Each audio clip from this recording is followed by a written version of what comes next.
people find us here. Sure. But Okay. we got going in a sec here. So when do you guys each kind of consider your kickoff to pike season? And we're all fishing different areas. All about. I have to earliest I can get's kind of May 1st in my main areas when it opens, or the Kawarthas if it's open all year. But I think my guiding season, I mean, the region I'm in would open May 25th or something like that, but we don't get guests until June 10th. Yeah, That's because ice. I mean, I'm so far north. I mean, there's still ice. yeah, yeah. yeah, So maybe we should open talking a little bit about that and just introducing ourselves. So we've totally. done streams with all of us before, but Andrew, why don't you kick it off? Yeah. My name's Andrew Marr. I've been a pike fishing guide for over a decade now. I work out in Saskatchewan for Wollaston Lake Lodge. Yeah, and so I've done some videos and I've done work with you guys on here, and yeah, I just fly fishing pike, sort of my jam. Wicked. And you, Matt, you're a little more local. Awesome. Yeah, everyone probably I've seen me with you guys before. My name is Matt Martin with Smooth River Guiding. A guide service here in Central Ontario that operates kind of all over from Southern Ontario on Lake Ontario to up in the Muskokas. Predominantly spending a lot of the trips in for pike specifically. I'm thinking more the Georgian Bay, Kawartha, Muskoka region.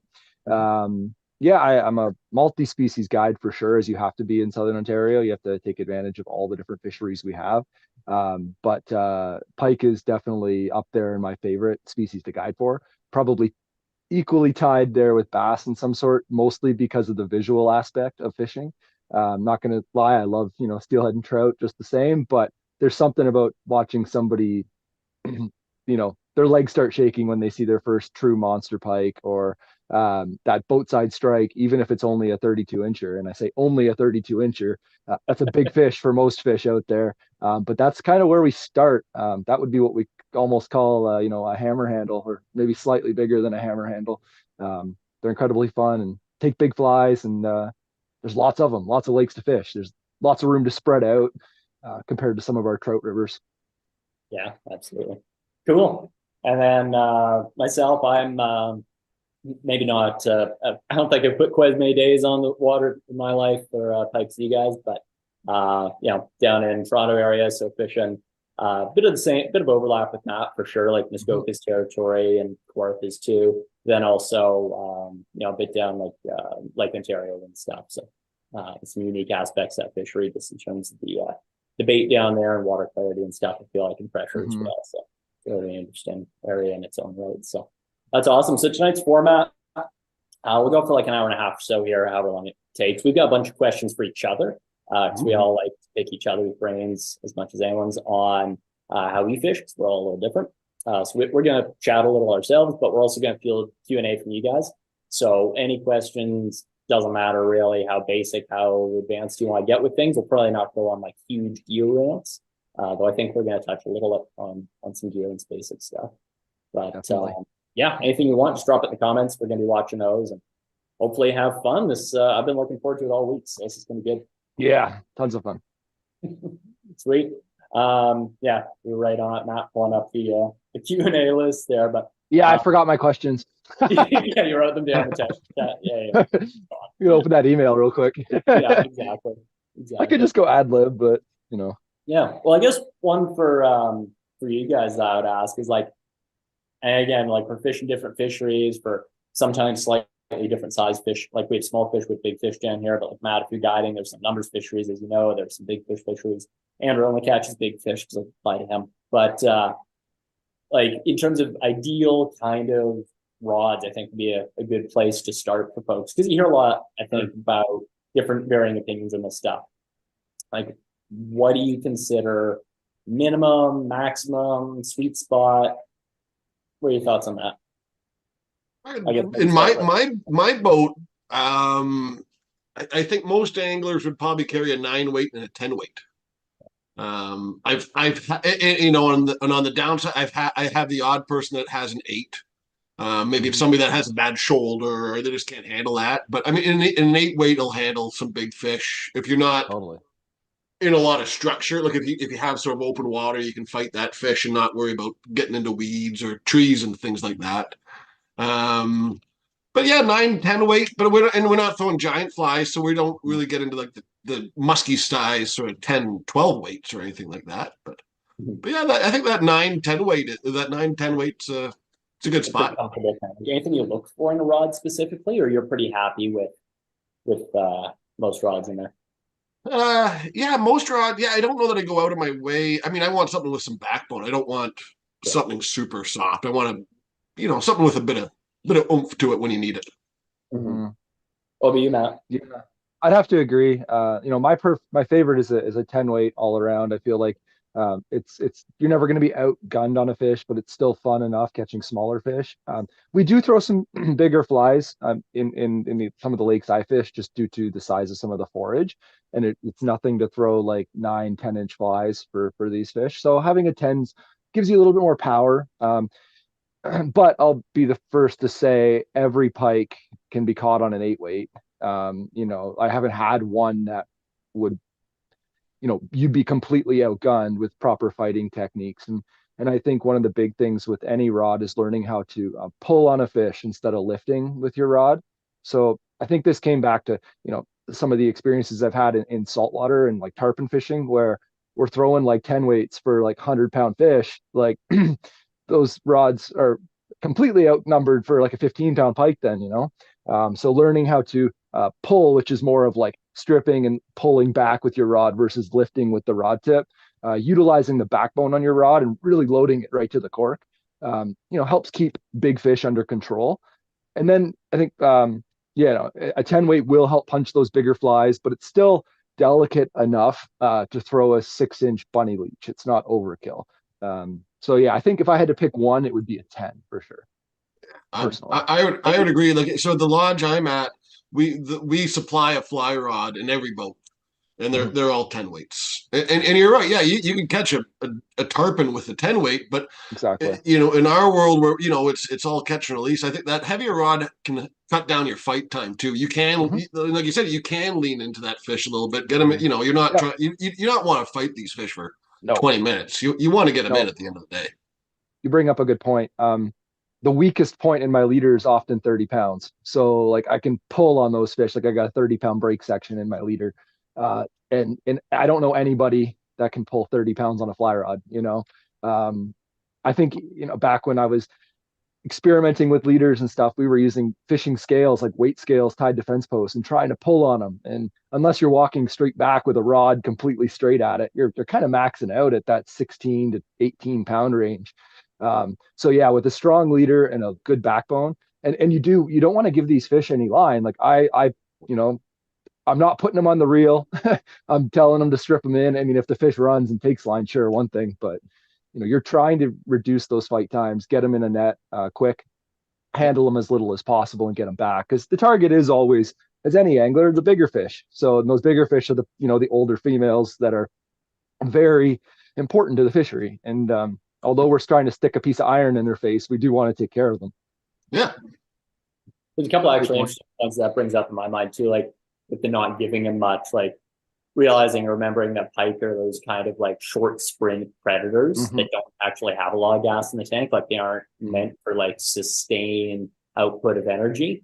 You fight them, as long as you worry to steelhead or something in cold water, and it's pretty easy to kill them. It's definitely not for them. And then it's always advisable, like fishing big flies, rather to go barbless. If you're in weed and stuff, and you give them an inch, they get around a weed and you get a little slack in your line, I always find, and I just drop the fly, right? Yeah, no, 100%. Yeah, barbless is definitely key. Yeah, for sure. I agree with you guys. Like 8 to 10, I think 11 and up is too much. Muskie's a different piece, but the one thing I will say that I kind of like in a pike rod is something softer, which I think is kind of against conventional wisdom. Maybe not for somebody who's cast a lot of pike flies, but like a lot of anglers just kind of buying a rod wherever they're thinking, okay, big flies, big fish, I need a stiff rod, something really fast. Like power is good, a lower end, but like one of my go-to type rods I've got here is I've got Luna Center X 9-weight, which is actually kind of fast, but it's not a crazy stiff rod. Like I think something that gets overlooked with casting bigger flies, especially like if you're casting little funny leeches, whatever, it almost doesn't matter the action. But if you're getting into like heavier, like not just bigger, but physically heavier flies that have some mass, one thing I think that a lot of people neglect is the amount of shock that the fly puts in the line when it straightens. You can call it like tuck effect. So a lot of fluid straightens and that fly whips underneath the line and kind of shocks it.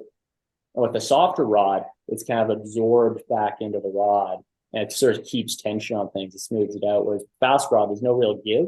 It hits the back and recoils a little bit. And then you kind of lose your tension and lose some of that power in the cast. So I actually kind of like the softer tip rods. Yeah, I agree. Like my boat rods are the Redington Predators. They're a real mid flex, nice mid range price point rod that, you know, most people that are getting into the sport, you don't have to spend a ton of money on, but they're very effective because they do have that center, you know, very mid flex. They load up really well into the cork, but on the cast, like you said, there's almost no shock. And when you're doing more of like a Belgian style cast, trying to keep the fly away from your head, or, you know, even if you're not able to double haul, teaching people to water load, it can really help load that rod up and propel a fly with a single back cast. Like we don't want to be doing 4 or 5 double hauls to get these flies out here. You're going to kill your arm. 1, maybe 2 back casts and let her fly. And with like a heavy pike taper, like a proper line, like I use you know, I use Redington rods, but I use a lot of SA lines. Anything in the Titan tapers, those things are so heavy and weight forward, and with the integrated different sink rates, they really do just one backcast and you can bomb out 40-50 feet. Like within, even if you don't have much experience, it's not hard to get them out there. It's you know, a half decent distance. So yeah, and like that would be something as well to mention. Like if you want to cast big flies, you need the heavier rod because you need the heavier rod. If you want to move something that weighs X amount in your fly, you need a line that generates at least enough power to move that thing. So bigger flies. That's the only reason. That's the only reason you're going to go to an 11 weight is for the fly. It's not for the pike. Exactly. I mean, that's all it is. Yeah. Cool. Pretty well covers rods, I think. Pretty simple stuff off the top there. Something else, I mean, maybe one other thing would be like guide size. Like kind of saltwater design rods or predator design rods, you like bigger guides. So if you do have bulky leads going through, sometimes it's a little nicer. But definitely. Really one quick thing is with, like, I use a lot of sinking lines or slow sinking lines, like type 3s, things like that.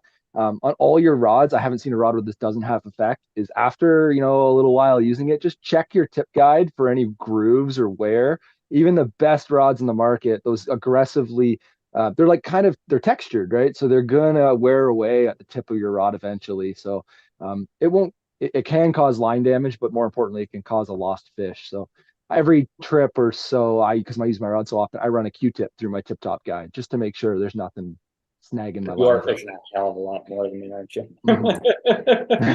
They've ever grooved a rod, but that's I do get on guys, especially with the pike fishing, you know, those days where you're just casting, and you're working shoreline versus the sight fishing days where it's a cast here, a cast there. When you're doing that cast all day, I really do get on my guys, just check your ferrules throughout the day, because eventually it goes out and it's just sort of a pain in the butt. But it's just a little thing to stay on top of. If you're casting all day, you got to check those ferrules.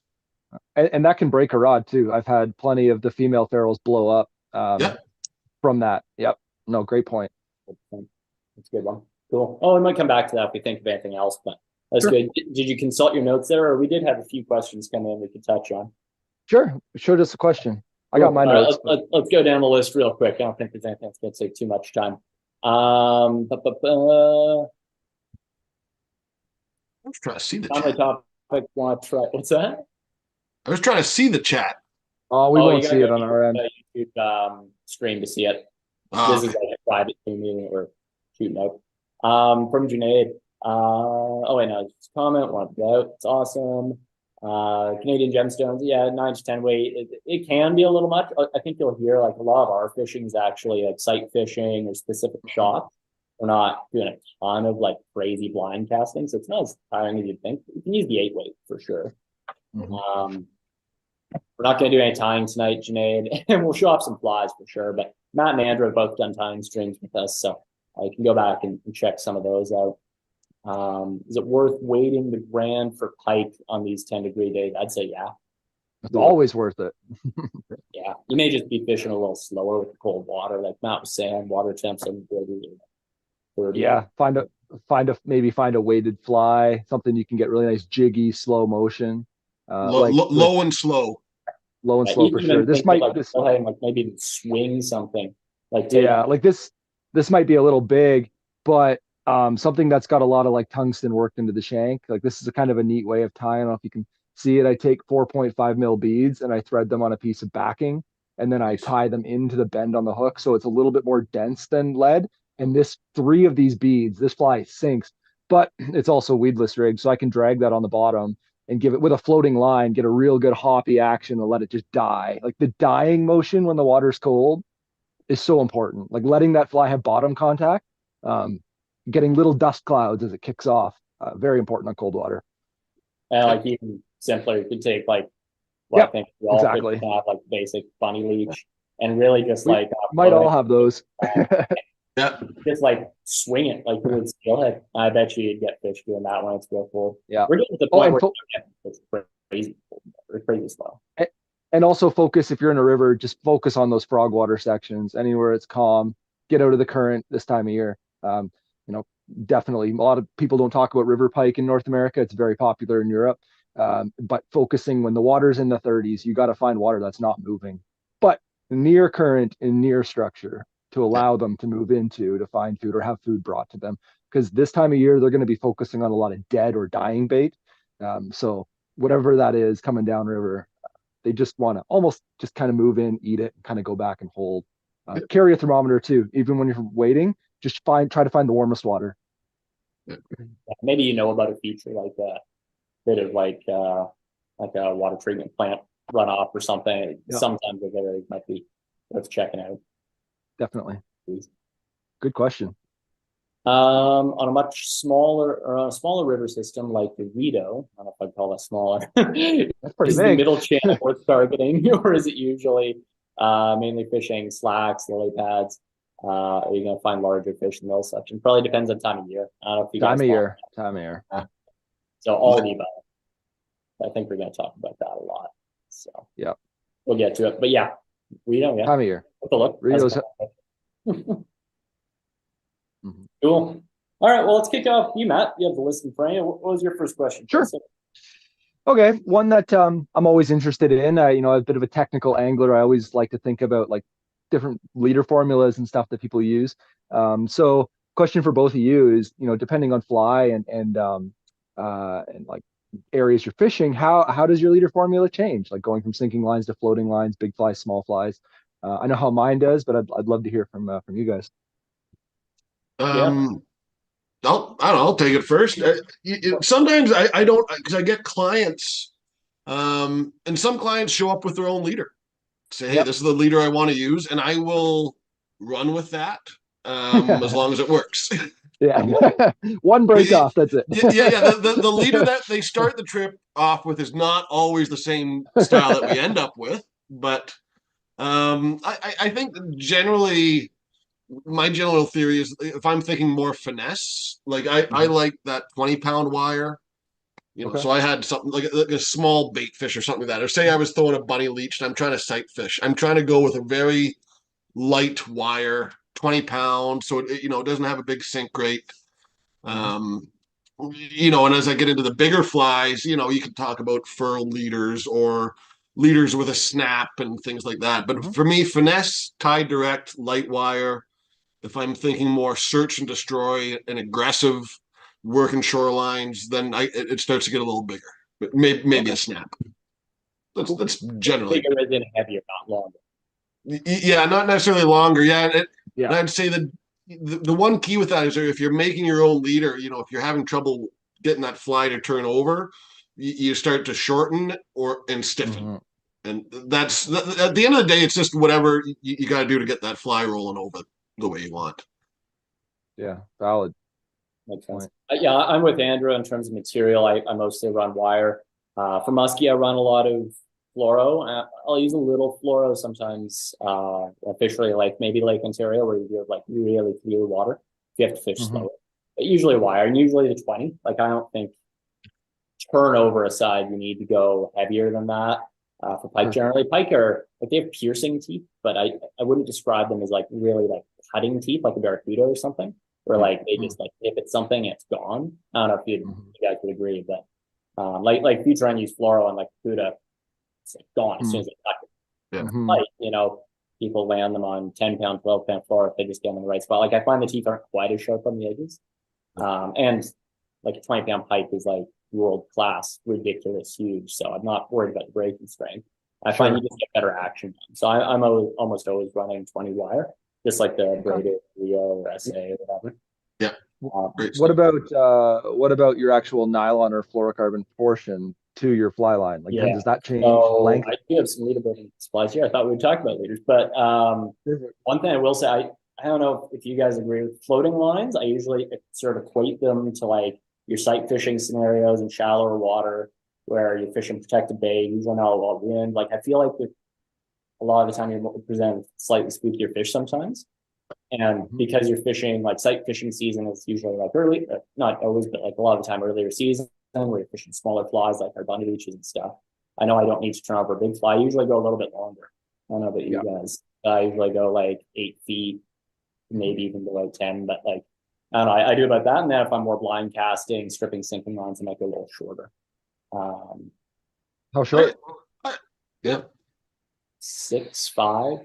My definition of short is not like even for steelhead, like my short swinging leader is like 4 feet, where I know a lot of people it's like a foot. So my definition is different.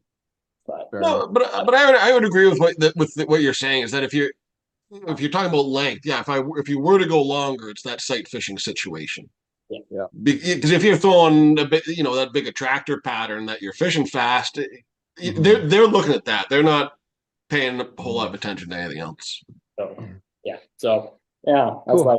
And I like the snap. There's another knot that I really like for wire. It's called maybe it's got another name. We call it a jam knot. It's shown to me by like old time fisherman, like amazing angler around here, musky guy primarily, and he showed it to me like, and we're all just baffled like that. You're kidding. Like it's the dumbest thing ever, but it's always held up. It's just a really simple loop knot that you can tie with wire. I've got a video back in the archive somewhere. Is that where you're putting the knot in the line and then you do your loop knot? Yeah, no, all it is it's overhand knot in the wire, tighten it. Yeah. Tie a second overhand knot behind it. Don't tighten that one completely. Feed the seated knot through the eye and back through the unseated overhand knot, and just tighten it up so it just slips together. It's just a little slip knot. And it's the dumbest thing. It's just 2 overhand knots. But it's super strong though. It works. Yeah, I've used that knot a lot. It's easy to change flies, that's for sure. I use that a lot for sight fishing because it's small, no snap, all that kind of good stuff. I think I have a similar process. Like I don't think I go longer than 8 feet though for my leaders for sight fishing. I'm probably about and I like and I still like a stiff leader. Like I'll run 40 pound for like 3 or 4 feet, and then I'll run like 20 pound for 2 feet, and then I'll run my leader. But one thing is I do like to go really short with my sinking lines and maybe a little bit different than you. I often go down to like 2 feet of nylon and 1 foot of bite wire, so 3 feet. I like that because it just gets everything down fast, especially if I'm fishing in cover, emergent cabbage, things like that. Again, like Andrew mentioned, the fish aren't seeing your line. And with new sinking lines, I mean, they're pretty much invisible underwater. They're that nice gray, green, brown color. They just blend right in. Considering when I see, some of the musky lines I use conventionally are like fluorescent, so I can see where the casts went and stuff. I don't think they're afraid of it. And it'll get even shorter if I'm fishing deeper water with like a type 7 or something like a depth charge line, just so it pulls that fly right down and gets it down quick. But other than that, I think we're kind of all on the same page. Makes sense. Cool. Yeah. And then like to Andrew's point, like if you're struggling, yes, bigger fly, bigger wind, anything like that, just heavier, shorter. But I don't know. I had some material here to kind of show what my leader looks like. But maybe you guys want to comment, or I don't know if you have your own there. But I'm all about 40-pound butt section. I love it, and usually 20 to 25-pound break section if I need it. If I'm fishing around like lots of wood, if I don't need it because I'm fishing in like weeds or something, I'll eliminate the break section. I'll just run 40-pound or 30-pound. Because I'm not worried about breaking my fly line, and it just accelerates that turnover with a large fly. and really lays it out there straight. But otherwise, yeah, it's probably going to be the exact same stuff. Hard Yeah, mono. I probably run like on my finesse stuff. I run 20 pound. I might have a 30 or 30, Yep. 40 pound butt section, 20 pound. 16 inches. Yeah.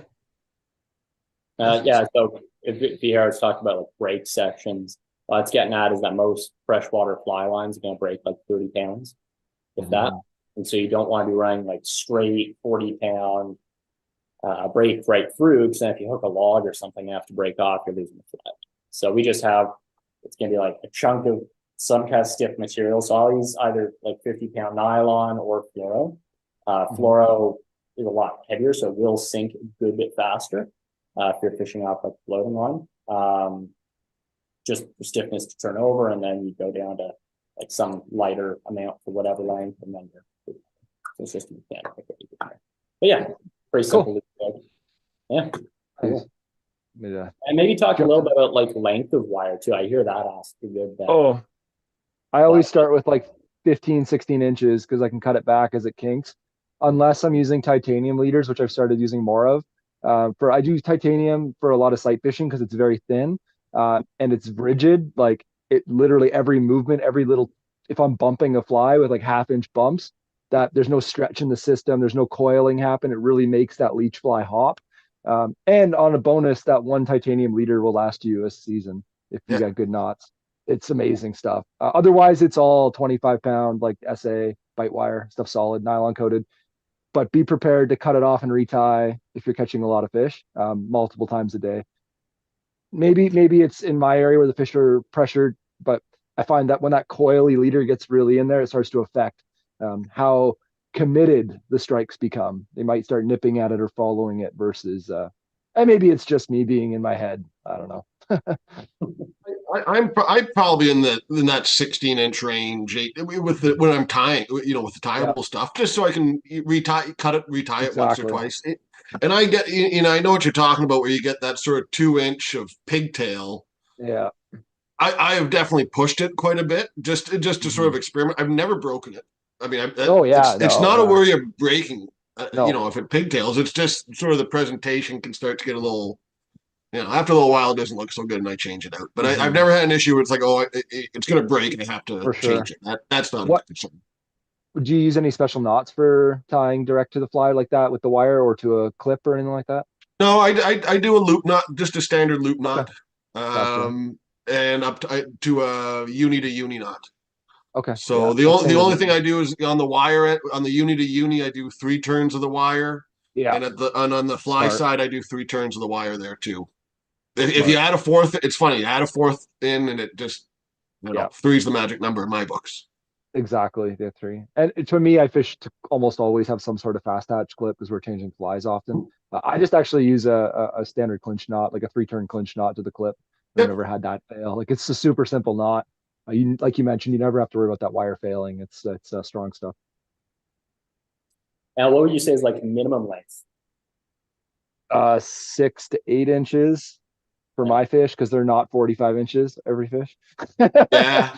Not every one of mine is 45, but I'm probably like, if I get down to 12 inches or under, I start getting under 12 inches, I get a little, So you think if you get like even a 35-inch fish, it's probably got like a 10-inch long head.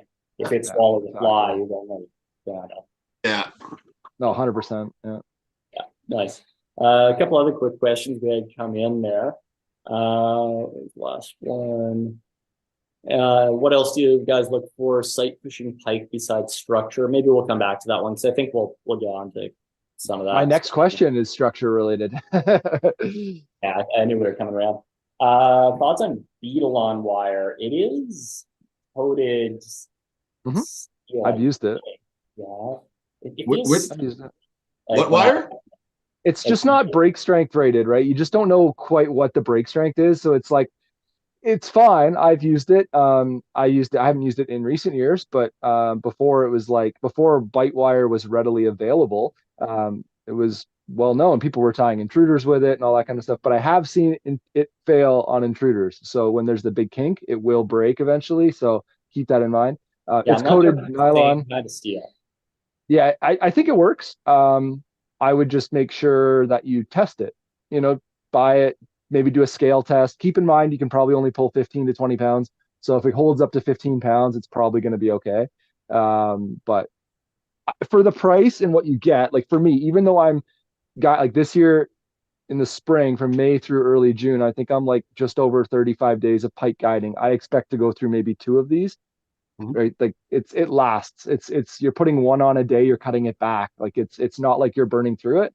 Or buy a thing or a package of titanium, which I should have right here, like the Absolute Predator titanium. It's a braided titanium nickel wire, and this stuff is like it's going to last you a whole season, no doubt. Put it on a clip, and it's perfect. Good to go. Yeah. Cool. Directly the tie direct or use a quick change snap. We do both. Yeah. Without the snap is a little bit lighter. So for small flies might be advisable, but clips are nice. Fishing. I really like the Rio fly clips. Awesome. Or the Mustad Fast Hatch or SA has cross locks. And if I'm fishing bigger fish, and this might be more to muskie, but if I know I'm on a lake where there's larger fish, I often will just use a split ring and split ring pliers to attach my fly. It's bomber. It's never going to come undone.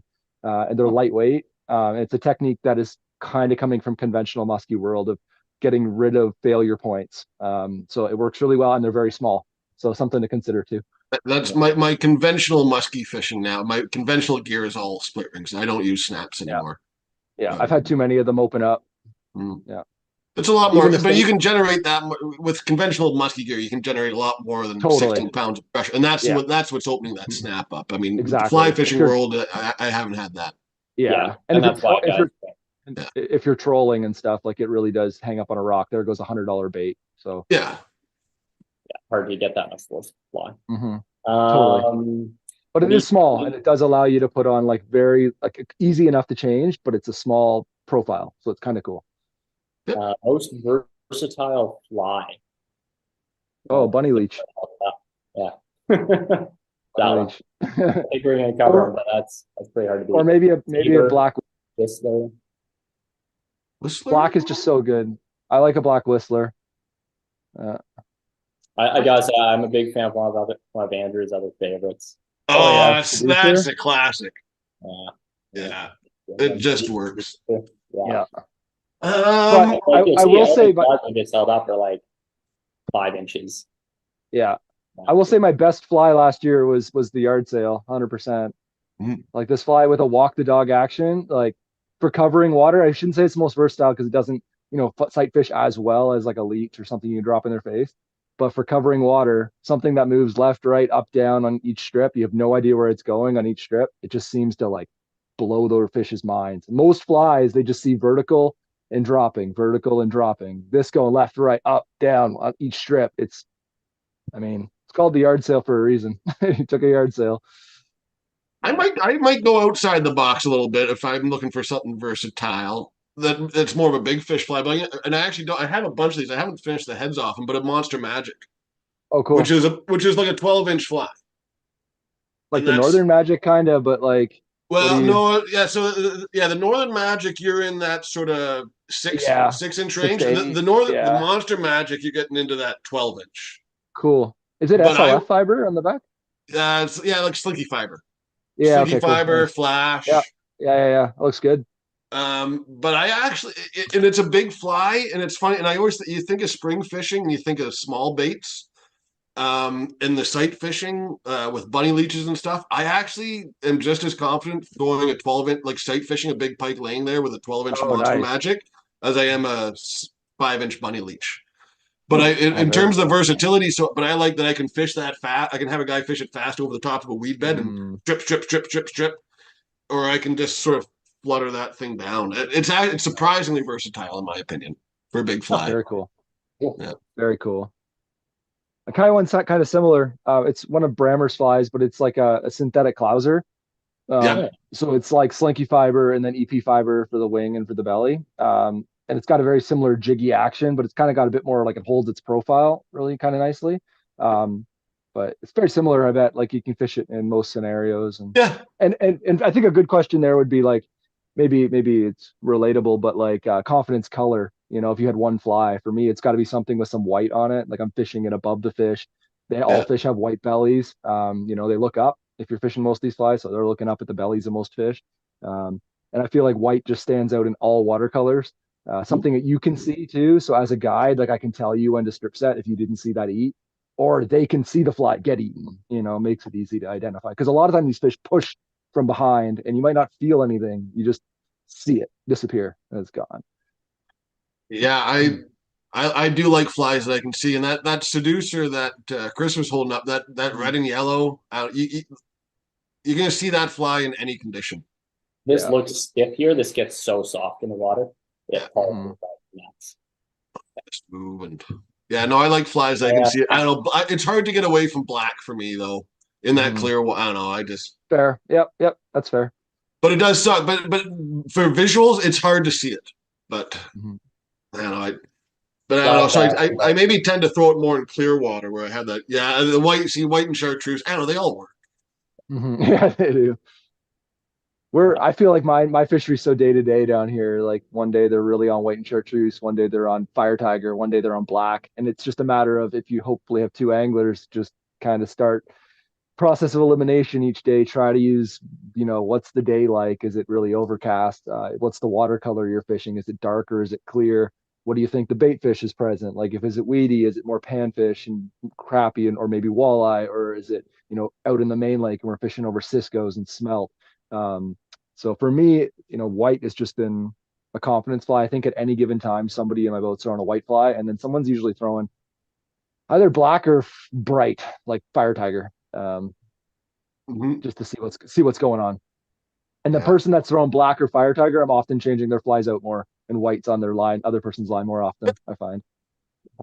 No, I do a lot of just natural stuff. I mean, like those sort of natural, just a natural bait fish, white belly, Perfect.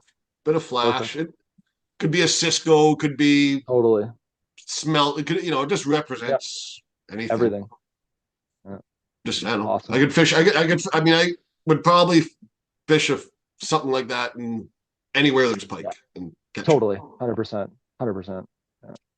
That's awesome looking fly. Cool. Let's rotate it up a little bit. Let's go to you, Andrew, and maybe let's hit on a little bit of like instead of so much gear, let's chat a little like strategy, where, when, kind of stuff. All right, yeah, because I had a few questions. Well, we could talk about. I was curious what some of your go-to. I think we sort of touched on this, but just search flies. Like when you have it, and when you have it in your mind that okay, maybe we got to pound some shoreline, or like we can't sight fish today, Great and question. we just got to go and chuck. Like, where do you kind of go? You want to take that, Chris? Start. Yeah, I mean, for me, I like something like Matt was saying that's gonna twitch and move a little and maybe push a little bit of water within reason. I mean, even the sea deucer I think pushes water because it's got like that heavy hackled head, so it it moves a little. But like for a little bit of a bigger fly, I know Matt's big on one very popular musky fly, the yardsail. I'm really popular. I'm really hot on another one, which is the Buford, which in my mind is it's an oversized mudlet. And this is like not a huge one. This is like 6 inches total. Massive. Me too, man. This one actually, that pike pick of me that we used to promo the event, well, it was on this exact fly.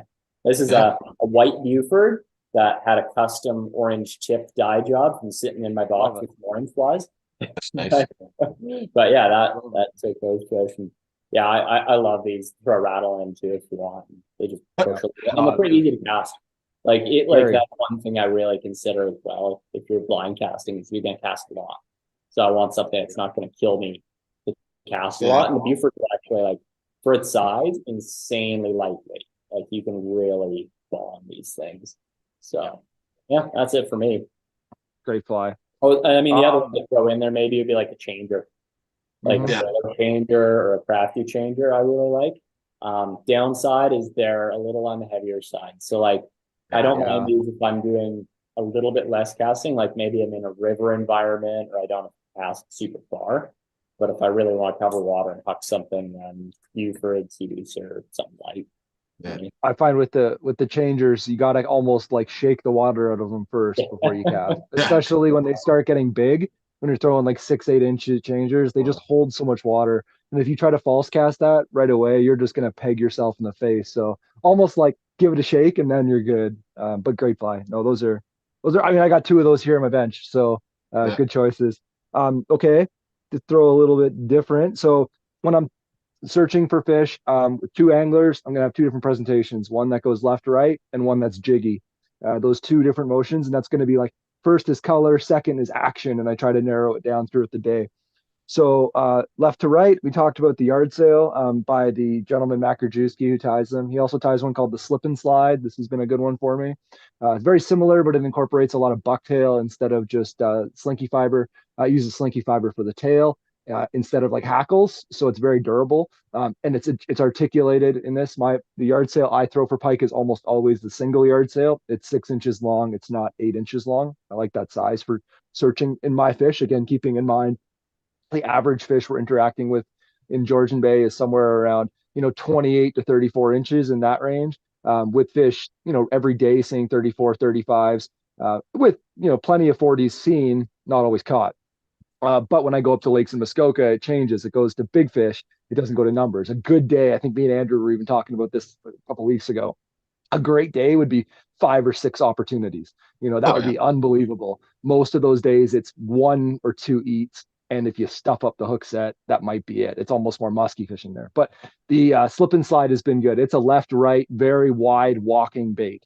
Mhm. It's not tied with foam like I tie my yard sail. You look at the yard sail, the single yard sail, I also incorporate foam into the back. I don't know if you can kind of see it on there, but that creates a suspending glide bait style fly on a sinking line. So throwing this on an intermediate or a type 3 line will allow it to hover in front of a pike's face, which is very important. For me, in the fishery I have, keep in mind, they don't seem to eat it on the strip. They seem to almost always eat it on the paws or just before you move it.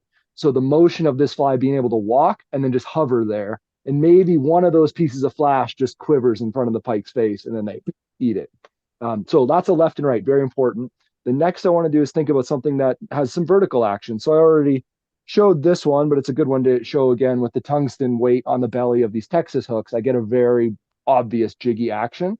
And it has that death fall. It just crashes to the bottom and allows a nice dust cloud to appear. If you have a following fish, you might be able to change them into an eating fish by letting it hit the bottom. But I go to a lot of Euro style flies now. So things that have like the Poccarini tails with a lot of resin on the head, so there adds weight. There's no additional weight on this fly, but I don't know if I have one here. Yeah, I do.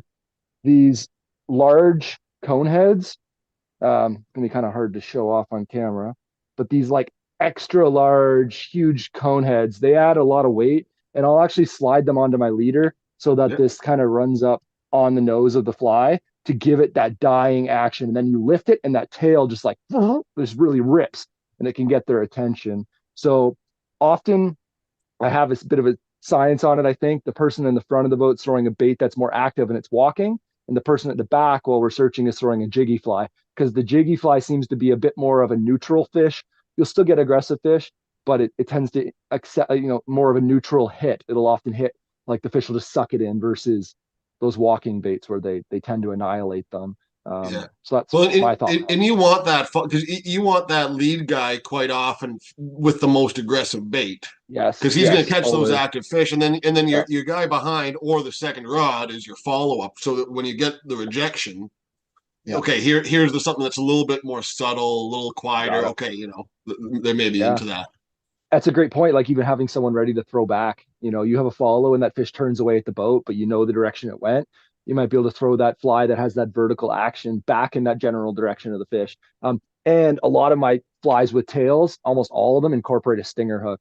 So now that can be a little tricky if you're getting into fish that are inhaling baits, and you're digging them out of like the tops of mouths or like gills. But keep in mind, my trailer hook is always vertical position, so it keeps it away from the gills a lot of the time. If you had that in a downward angle, you're always going to get them in the gills, and that's the hard part. Like I obviously know we're fishing and fish are going to die, but you try not to.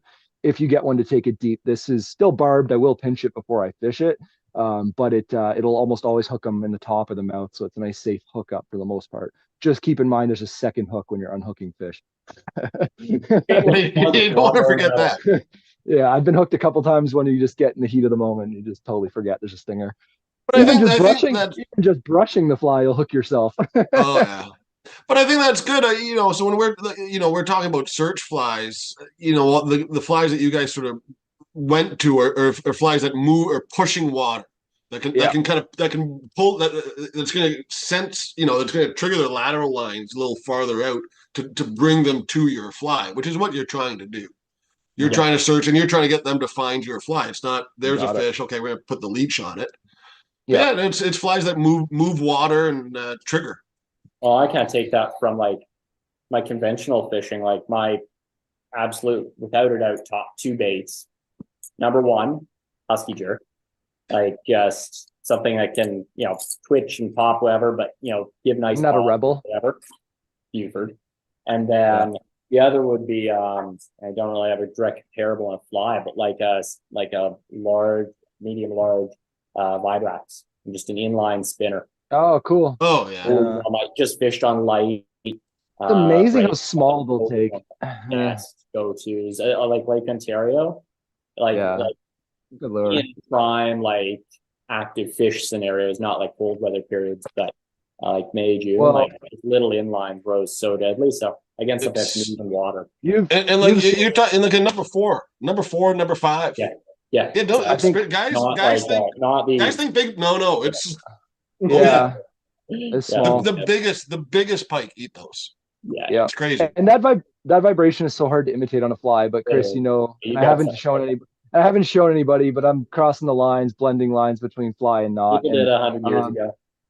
Colorado blade on a trailer of a jiggy fly. That thing just hovers and spins on the way to the bottom, and when you rip it, it creates a ton of flash and vibration. I'm not afraid to say it's missed blending the lines. I just know it works. It's a bit hard to cast though, because it is a lot of extra weight. So just open up your loops, but it's got even like a split shot in there on the shank. You can see like I've added, so it really. I was pretty impressed though. We were out steelheading back in January, and Matt had just tied these and brought them out just if he wanted to see what they looked like in the water. And I took a stab casting. It might have been that exact flyer. It is, yeah. That thing was a breeze. Like casting it sort of Belgian style or like with an English loop. Like, I mean, I don't know what we were casting at, but like 80 feet pretty easily. Oh, I don't know if I was casting 80 feet, but I was pretty pleasantly surprised. I'm getting it's pretty cool. And that also, I should mention, is kind of cool.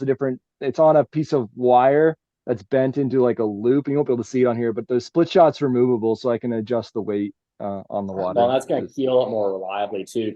But I can put on like, this is one that I know for like even like pre-spawn Lakers, like I could put on a massive split shot and get that thing down in 20 feet of water in no time. But I can take it off because it's got the butterfly wings of a split shot and put on a smaller one. So smart. It's really weird, but it's fun. I like that. Like the best part about fly tying, right? Nice. So now I'm prepared to get all the so I like all that. What about like talking a little bit about seasons? Like I think people, like everyone loves flies and they're good, but I feel like where people get hung up, they look at a big body of water sometimes and they, where do I begin? Like, Matt, you're fishing Georgian Bay. It doesn't get much bigger than that. Okay. You're up and that's a huge lake. Like, let's maybe break it down. Like, where should people look for pike? Do you mind if I take a stab first? Yeah. Really?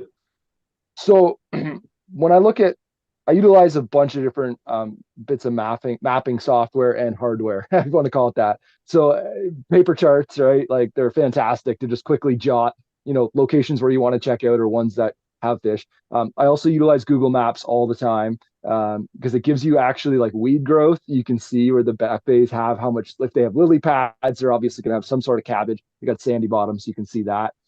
Which is important because when you go fishing in the spring, those weeds aren't up yet, but they might be up a few inches and you just can't see them. And then on my boat, the Navionics charts, whatever chart system you have, they're in the moment when you're actively fishing. Navionics also has an awesome web app, so you can just like cruise at home and actually see your charts on your cell phone. First thing first, is where I fish. You could argue that most lakes have some sort of start with some sort of river. Rivers fill the lakes. It's kind of the way it works. So in let's say Georgian Bay, where I fish in Severn Sound, there's multiple river systems. Like the Gibson River, the Moon River, Severn River comes in. Like there's like in the one section, there's like 6 major rivers and a bunch of smaller tributaries, right? And every one of those systems I treat as their own, like have their own resident fish. Like I kind of look up like inland as far as possible for opening day almost, right? And I wish we could fish really immediate post spawn pike, like ice out, get out there, because they're going to be up in the heaviest, like on the shores in the shallow water, trying to find warm water or still be spawning.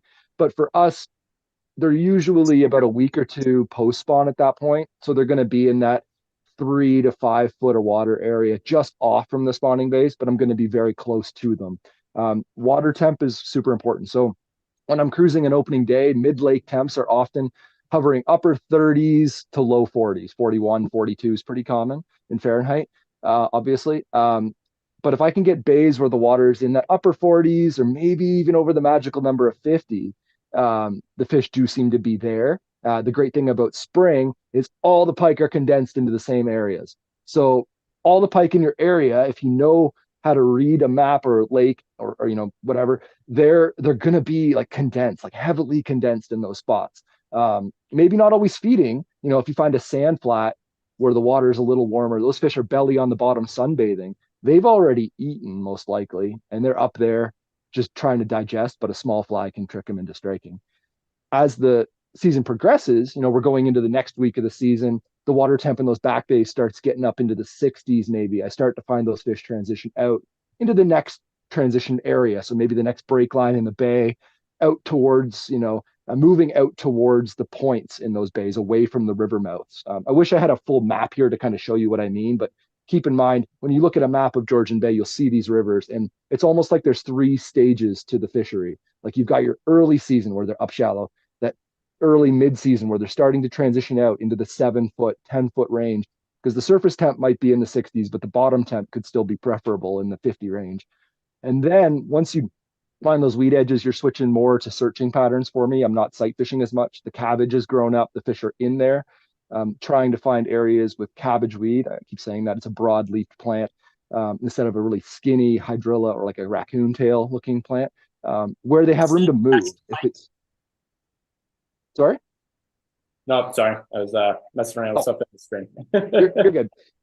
So instead of like condensed weed where it's so thick that the fish can't actively move or see a bait fish they want to eat, I find if you can find one plant every 10 feet or so, those areas seem to be much more productive.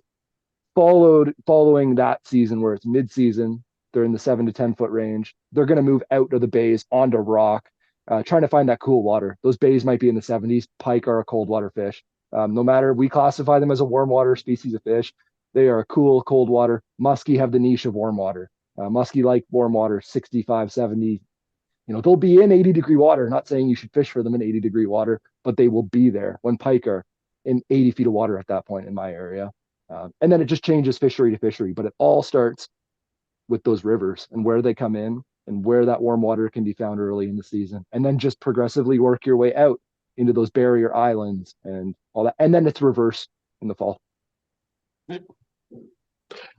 I don't know. I had a little thing. I agree with all that. I mean, I don't know if you'll be able Perfect. to see. We'll see. Yes. Awesome. Yeah. That's great. Okay, just to show you an idea, but just to have it. But you can see like a bay here where there's a small entrance in the spring versus if you have a bay up here that's big and wide open.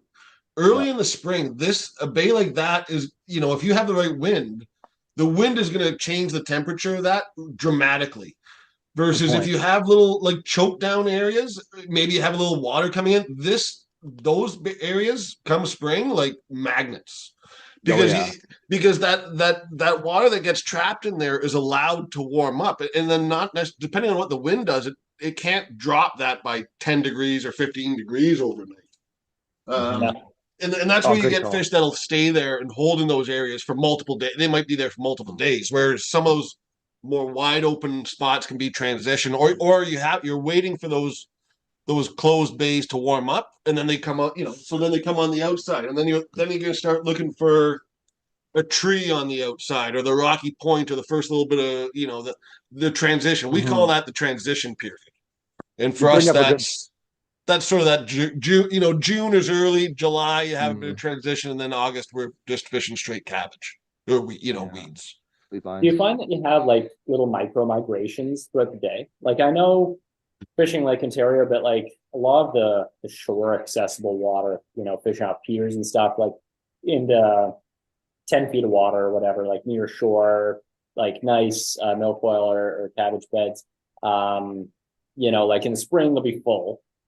You go in July and they're pretty barren during the day. But I found that sometimes you go like real early morning, first light, and you'll find that there are some fish hanging out in there with cooler water. Do you find you get a lot of any of those kind of micro migrations? Or I, my opinion, I think if we were talking spring, sun, like if you have sunny day, like sometimes you can check a sand flat in the morning and it's cold, where Hmm. it's cold overnight and it's empty, and then you go back and check it after in the afternoon when as that temperature is climbing, and all of a sudden they just show up. And I've Hmm. had success, fishing afternoons in the spring.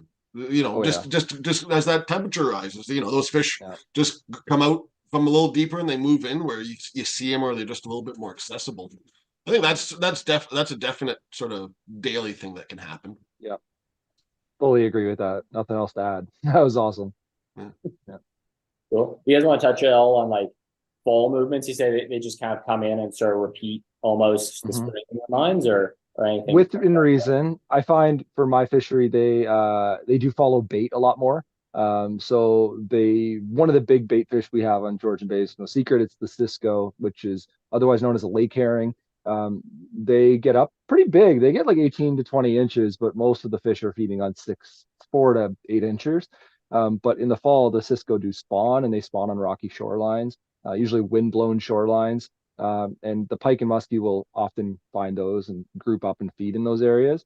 They'll still be relatively shallow, like you might find them in 10 feet of water. Wind blown is really key, I find, in the fall, pushing the bait fish into an area where the pike can corral them.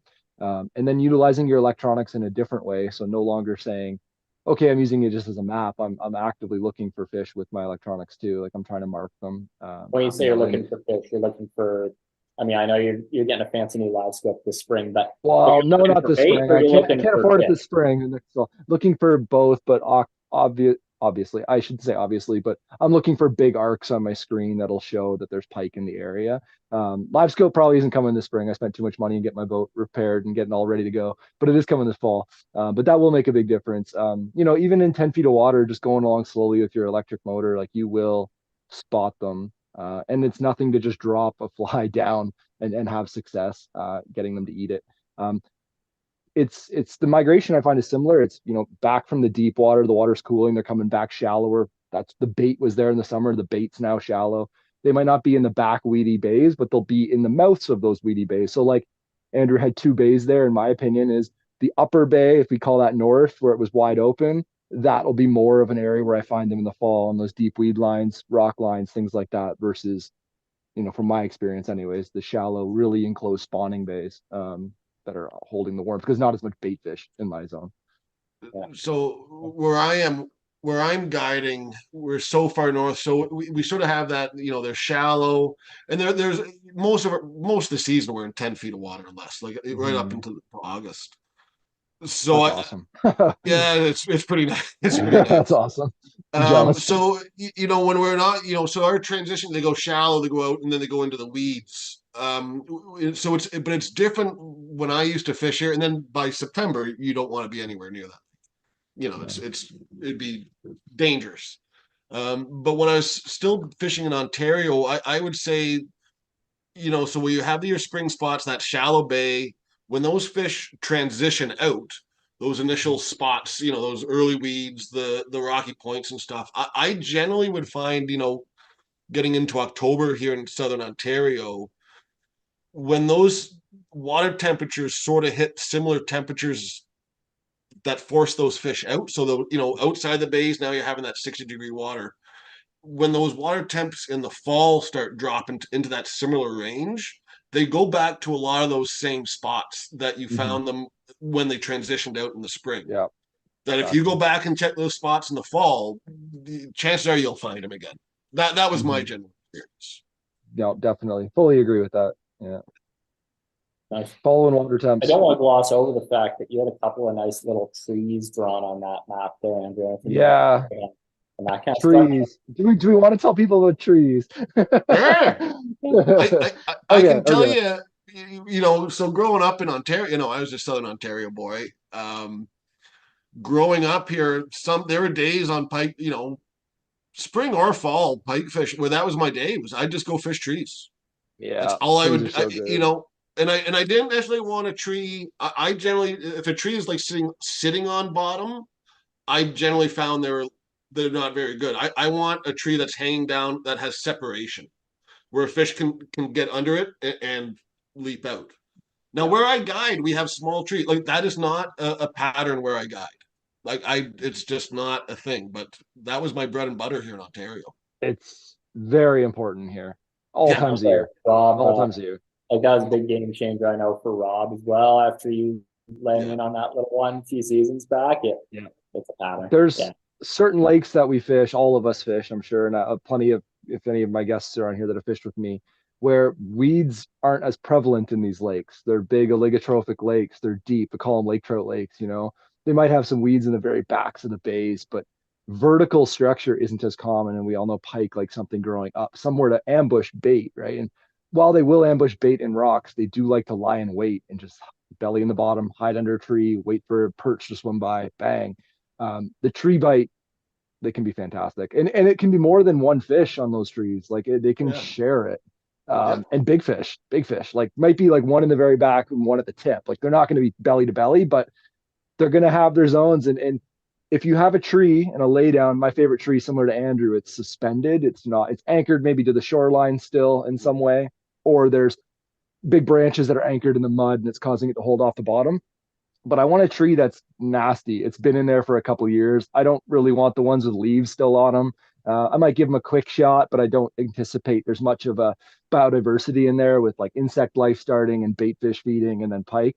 The trees that are the best for me always tend to be anything with big branches and like big pines that have fallen into the tree, lots of nooks and crannies for those fish to hold. And fish your fly along the tree.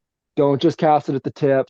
Don't cast at, if the tree's like this, don't cast at it all the time. Like try to cast along it. Bring your fly parallel to the growth of the trunk, and pick it apart. Like sometimes pike in cold water want it on their nose. So throw a couple wide and then try to pick it into those branches. Throw a couple in each one and move on. And when as that fly is sort of clearing that tree, that's a good time to sort of give it a little extra, a couple of hops, but kind of like hop it in place a little bit. Yeah. Because that fish, that fly might come off that tree and they might have to be winding. They might be winding their way through it, tracking it. But it's like, but don't just sort of come off the end of the tree and just race it back to the boat. Like get it off that tree and just let's give it a second.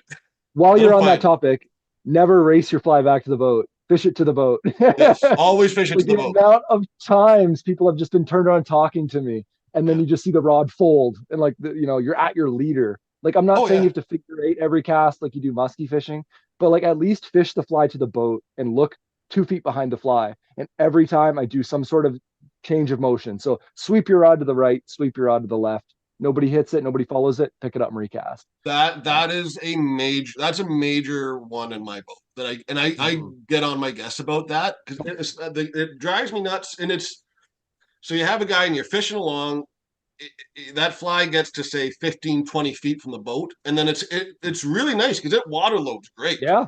It goes right into that next cast. No problem.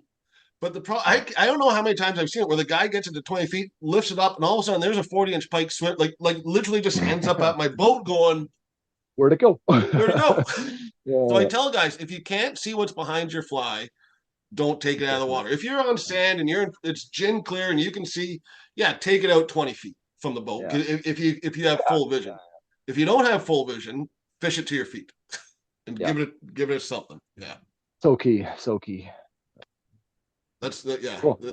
I'm sure Matt and I have a few extra gray hairs due to that. Yeah, I'm sure. Nice. I mean, to be fair, like I've done it myself, right? You get lazy towards the yeah. end of the day. You're like, you just make that one time where you didn't make an L turn at the boat and you lift up and there's a big white belly flash and you're just like, what am I doing? Like I know better. And that's why I use a short leader too, because I can fish it right to the boat, like get right in if I need to figure eight. If you're going to figure eight, we'll talk about this briefly. Fish it to your leader, like get to the bite wire. Like I want to be able to control it with the rod tip. I don't want 6 feet of line out and you're figure eighting. The fly will move and then it'll just pause and it'll jerk and fish it right to the wire leader and then make a big circle or a big eight, whatever you choose. But I like a big circle. I think big fish can turn that corner better. I don't find pike eat on the eight as much as muskie, but we do catch fish often on the eight. I would agree with that. Yeah, and I don't know why, but yeah, pike will come into the boat, but they're not as aggressive as muskie in that last 10 feet. Exactly. They are very hesitant, but sometimes it works, so it's worth it. My best, actually, honestly, when I have a following fish is to often kill the fly right at the boat. Like let that fly just fall, hit bottom, and on cold water, and let that fly sit in their face, and just let that rabbit strip just twitch or whatever. And you never know. It's probably different from me because when I'm guiding, I'm on a tiller. And so when I'm in that situation where I have a following fish, see, if it was a muskie coming in, then I'm gonna tell the guy, just go right into a figure eight, and that's what you're doing. But pike are different, and so the way I explain that to my guests, but again, because I'm on the tilt, so I have a guy at the front of the boat, and I'm in the back. I'll tell them what I want is I want to maintain separation between us and the fish. I don't want that fish getting into the boat. And we almost end up back trolling it, where I'll say, okay, keep that fly 20 feet out. And I'm going to pop it in reverse, or I'm going to try and drift away, or just keep the moving away from that fish, and that guy's able to keep that fly twitching. And we can I've had it where I've walked a pike 50 feet across the bay before it eats. Wow, but that's a guide situation on a tiller. I mean it gets harder, but I would try and move away from that fish when I can. It might even be water body dependent. Like I know if I turn my motor on and have the actual prop spinning, like they're out of there. But like an electric motor, it's a little better, but they still spook from an electric motor. But even like if you had the electric going and you had like a bit of wind going, I mean, I guess in that case though, you're not going to see just drift. So, but very good tip though. On the tiller, I find a lot those fish don't necessarily mind the engine running. That's cool. They hate when you change gear. Totally. So if I'm in neutral, like I could be floating across a bay idling, and those fish are fine. But you click it into reverse, and you hear that clunk. Those fish just go. That part they don't like. Yeah, that's fair. You have to have two different motors going at once. No, and we have trolling motors on the boats, but just kicking in and out of gear, like big changes. They get a little wary. Yeah, clunk. They don't like clunks. Cool. Who's up? I don't think we have any. Actually, maybe we'll take a quick detour. We had a couple questions.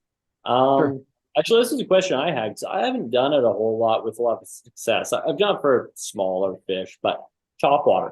You see fish topwater at all? I'll let Andrew speak to that. Okay.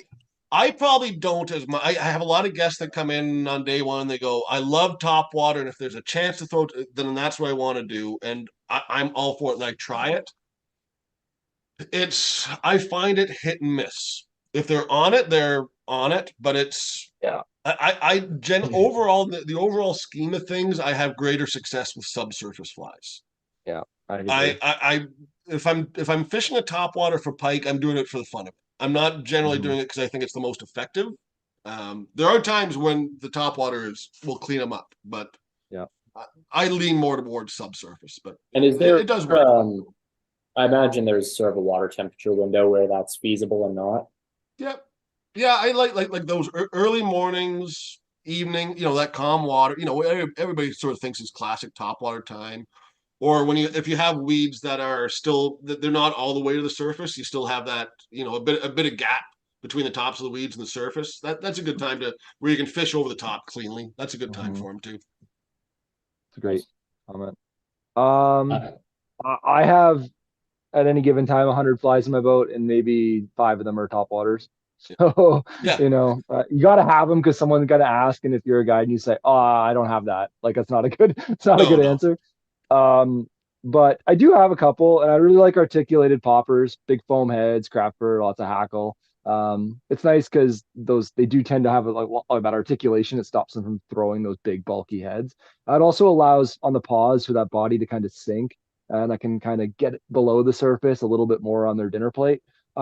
Now I don't throw them too often, but we already talked about yard sails and foam in the fly. I will fish a floating yard sail with that foam and put it on a floating line, and that fly is going to act a lot more like almost like a Dalberg diver in a way. Like it's going to go down and then it's going to float to the surface, and it's going to strip it. And it's going to go down, go to the surface, and having a little bit of subsurface action seems to get the strikes.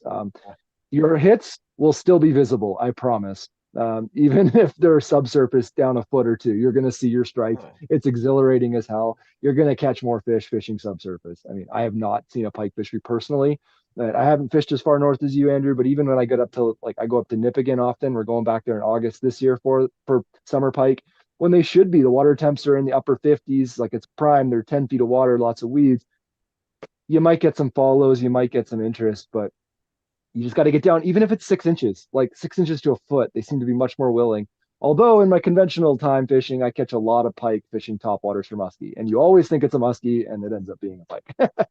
So I don't know. One thing I sort of, as we're talking about this, sort of jumped to my mind is that, like when we do fish top waters conventionally, or we do fish general overarching theme there is subtle seems to be better for us. Yeah. Oh yeah. Versus fishing it like if you're trying to fish a popper where you're shooting water, Yeah, that doesn't subtle. Almost leaving it still. Yeah. Like Flat tail. Down. Oh, is that a big sledge with a flat? Oh, Yeah. yeah. Oh, there you go. Yeah. Yeah. So like in the water, gliding, not so much giant pop, maybe. Yeah, like you're not necessarily trying to make a huge commotion on the surface. Just working something a little. I don't know. You think of it like a little mouse going across the surface. Like they're not going wide. Or watch a bait fish dying on the surface. Yeah, it's pretty subtle. Take a minnow and pinch his minnow's head and throw it in the lake and watch it just quiver. Right, yeah. Like that's what it. Yeah, it's a quiver, and I don't know. That seems to trigger more bites than. Yeah, you see the rings just kind of constantly going away from the dying bait fish. So it's like pop, pop, pop, pop, pop, pop, pop, pop, pop, pop. Little pops, but quite rapid. Is I find gets out. Yeah, it's not a hard slashing, moving water. We're not peacock bass fishing. You're fishing for jacks or something where you want a big splash. You got it. And one other question I had here is go to river pike flies. I don't know, same for me, but you guys same flies. Yeah, it doesn't change for me any. I think what happens for me is the fly size. Well, depending on where you're at, like what is the fish size? What's the target fish? Like is a big fish in that system 30 inches or is a big fish in that system 40 inches? So if it's like the Grand, like a big fish in the Grand is like 30 to 32 inches, like they get bigger, but that's an upper size. You might want to look at like that 4 to 5 inch range of fly, something that every fish can eat. And you're probably going to find more success. But yeah, nothing different with river and lake for flies itself. Yeah, not for me either. Maybe watercolor, like if the river clarity changes due to runoff, you might want something more vibration, like a Pockerini tail, or pushes a lot of water, and then clear water, something that just kind of glides and slow drops and wanders. Might be something to consider, but nice. Pike or pike. Yeah, water wolves. Pretty much. Yeah. What else we got here? Maybe that's actually a good lead in for you guys. Like this is going to depend on every different body, but maybe think of like some of the more common food items out there. Like how do you think about different forage items and their importance throughout the year? Shoot, one of my young of the year game fish. Like one of my favorites is like something that's green and white, like a young pike. Like honestly, so many baby pike get eaten by pike. Like it's pretty incredible. There's bait, like actual bait fish, like soft raid fish, like smelts, ciscos, things like that. Then there's game fish. So keep smallmouth in mind, keep walleye in mind, keep crappie and bluegill, all those things in mind. Young pike. Then there's some things people don't think of, like, if you want to throw topwaters, think of something more of like, small mammals and small birds, things like that. It's on the menu. One of my favorite, topwater baits in conventional is called a top raider, like a tailspin lure, and it's designed to look like a duck trying to swim away, right? Like a baby duck. And the best color is baby loon, black and white speckle. The thing just kills them. So fishing things that like that's kind of the basis is bait fish, game fish. Like they're not benthic feeders unless they're small. Like when they're young of the year, they're feeding on some benthics, but like by the time they're 3 and 2 inches long, which is like not long after hatching, they're already eating other fish, and that's the problem why pike outcompete muskie in so many of our lakes is they hatch earlier than the muskie spawn, and then the muskie get eaten by those young pike. So, yeah, they're just they want to kill, they want to eat and they want to kill, and we've seen some Like, weird things. I've seen kind of windows where you find one food source takes over, like the sucker spawn, Yep. like the spawn, or other moments. Yep. So I kind of printed out these questions, but that was sort of I had a forage by time of year, leeches. so I had suckers like sucker run in the Yeah, spring. totally suckers. Yeah. Weed season. You're starting to think about perch moving into weeds in the Mhm. summer. And Matt mentioned it earlier, talking like cisco and whitefish and stuff, making their spawning migration in the fall. I'd say those are a couple of the pretty major ones. I also forgot they do eat some benthics. Like in the spring, we all know leeches. They love leeches, Yeah. and they do eat crayfish too, depending on your lake. Like on Lake of the Woods, we would fish a lot of like big crankbaits, and when I guided up there and bounce them off rocks for pike, like just make it seem like a crayfish taking off. So they will eat some, benthic and creatures as well. But most of the time, it's looking to kill. But yeah, that's it. Break it down. Like, your sucker, your panfish, your deep water bait. Like it's something to think about. And panfish, I mean, as game fish. Like, And sometimes, and I think you got to be able to sort of change on the fly, because you might have it in your mind. Okay, they're on suckers or something, but then all of a sudden you come around a bay, and sometimes, I'll roll around a bay, and there's just a school of bait fish that big that's the size of the boat, and you go, well, okay, I guess that's what they're feeding on. Sometimes you just got to run with it sometimes. And that's depending on what you went into.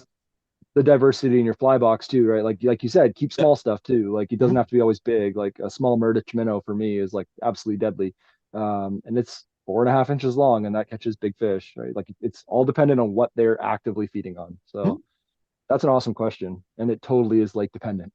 Yes. Have you ever noticed them feeding much in gobies who are present? Not yet. No. I haven't don't have them where I am, thank God. We got a ton of them, and I'm sure they do. Like everything on Georgian Bay eats gobies. I'm sure if I haven't kept many fish, and if we do keep them, it's usually because they're gill hooked and they're just gonna die, and like we'll take a pike home. But I haven't yet to see a goby in one of their guts, and I think that might have to do with like where pike are living when I'm fishing for them. Like the gobies might still be up on the rocks. I'm not quite sure, but I maybe bigger gobies. I don't know. I don't see why not. Like they could. But when I think gobies, I think smallmouth or walleye. Like it's like the one fish that I haven't heard of it become a thing for. Like even lake trout and salmon. Oh heck yeah, they're all over them. Steelhead. Like everything's moving shallower. Like the whole Simcoe whitefish lake trout bite has moved like crazy shallow because of it now. Yeah. So I just gotta feel like it happens to some extent. Maybe I should try it this year. Give it a shot. I mean, what's the difference between that and a leech as well? I guess my probably that's true. My thing is too. Okay, this actually brings up a kind of a point that came to my mind is because pike aren't the only game fish in my lakes, and when we're pike fishing in the spring, if I'm caught by anybody throwing a 3-inch brown goby, I am going to be crucified. I'm going to be crucified. I will be not allowed to be a guide in Ontario anymore because people will know you're catching smallmouth. Yeah. And you catch enough smallmouth on pike flies by mistake. If you get caught, it's like you walk into, you probably catch pike on wacky rig Senkos, but if you go back and throw a wacky rig Senko in a pike bay and someone catches you, even if a CO sees you, he's going to have a lot of questions. Yeah. That's actually a great point. They're probably gonna watch you from a distance first. I mean, there's nothing illegal about throwing a Senko for pike, but yeah, I guess it's another point is if we're in our area, Southern Ontario, and you do find yourself interacting with lots of bass, like just move on a little bit. Yeah. Like if you find you've caught 3 fish in this one bay and they've all been bass, probably a good idea not only to leave the spawning fish alone, but a good indication that the water temp's too warm. Water temp for smallmouth usually when they're spawning is like 60-ish. So pike like the upper 50s for me. So move out a little bit and you might find them. Well, that's we used to do it, because that was a common thing where you'd be having pike and bass sort of in the same area and one's open and one isn't. Exactly. And if we could, and sometimes we'd just go to sight fishing instead of sort of if you're fan casting in the area and you're catching bass off nests or something, we'd either just leave the area or we would not make a cast unless we saw a pike. Yeah, that was just sort of the way around it. Yeah. Yeah. And eventually you're in your areas enough that you kind of know where the bass are spawning and stay out of those spots. So yeah. Yeah. We had another question come in. Where do each of you draw the line for fishing depth? So like you can fish 30, 40, 50 feet down if you're patient enough on a fly rod. But I think you have an interesting question on this that kind of ties in there too, Andrew. I don't know if you want to touch on that. Well, I mean, like I said, where I am, I mean, it's 10 feet and less pretty much all season. Your question about fishing bowls or deeper. Oh yeah, well yeah. Okay, so like, so that was one of my questions. If you guys had sort of gotten into like in the fall, and we were talking about that Cisco spawn, sinking lines and getting into point, that was sort of one of my fall things. Is if you looked at a map and you're talking about identifying areas on a map. So in the fall, I would look at a lake and look at the main basin. Where's the deepest point of water, and I'd be looking for every big major point that touched on that. It's sort of one of those things I would work in the fall, and sometimes I'd be out over 50 feet. I might be fishing 20 feet down or 10 feet down over 50 feet of water, but catching fish. Not a lot of them, but big ones. Big fish. Yeah, that's big fish technique. So I draw a line. Yeah, I even conventional where I can get down deep. I don't fish deeper than 30 feet. Like you got one atmospheric pressure at roughly 30 feet. Fish like bass and pike and walleye, they can't burp gases out of their swim bladder. And there's techniques to what they call fizz fish and like let air out of their swim bladder to let them swim back down, and mixed reviews on how successful it is. There's actually some really cool video out there right now of catching crappie through the ice in over 30 feet of water and releasing them immediately and watching them still under their own pressure and strength get back down to bottom, and watching them on live scope and not seeing them float back up. So like deemed a success. But then there's also research, depending on how much handling time, those fish just die and expire. They can't swim down. So with fish like pike, like they do pull, you're not going to be able to pull one in like you can a 1 pound crappie, like just reefing it up off the bottom. With pike, you're going to fight them, and you're probably going to fight them to exhaustion. Like a big pike, I don't know about you, but like they always require boat side handling. Like you're going to hold them by the tail. You're going to make sure they're upright, breathing. You're not pulling them back and forth. You're just holding them still, letting them pump water through their gills and swim away. But once you're getting into that 30-foot range, like they're not able to burp those gases, and you're just going to kill fish. And that comes from like, even I've seen it with muskie, sad enough, like there's such a limited resource. Like you're fishing deeper than that with jigging baits or deep diving crankbaits. Fish do and fish do die. I find like we're always tiptoeing around that as anglers, but like fish, but you want to, if you're playing it as a catch and release game, there's things you can do to stack the odds in your favor of a successful release. Is like gear that's appropriate to the size of the fish so you can land them quick. Barbless hooks if you're looking to always release them. And pike give you lots of shots. Muskie, I fish barbed because you might only get one shot. I want to get that fish in the boat. But pike, it's almost always barbless. And then you can control water depth. If you're marking fish down on the bottom, maybe like Andrew said, find those points that are real close, because I bet you those fish that are on the bottom in 50 feet, some of them are going to be up in 25. And that seems to be okay. But if you're keeping fish, if you want to keep your limit and you're catching hammer handles, like then I guess there is no depth, but what's reasonable on a fly rod? Like I'm not going to wait to get down 50 feet. Like it's just not going to happen.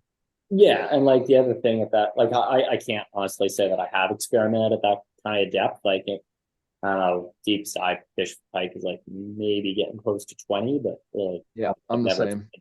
But like when they get to those kind of depths, a lot of the time they get on those kind of, deeper water baits too, like whitefish, Cisco, which are just like out in the open, not always related structurally. They become kind of pelagic in my mind. Yeah, So of course. I feel like it's, I like I said, I haven't put in the time, so maybe I'm making this up, but it just feels like it's a lot of work.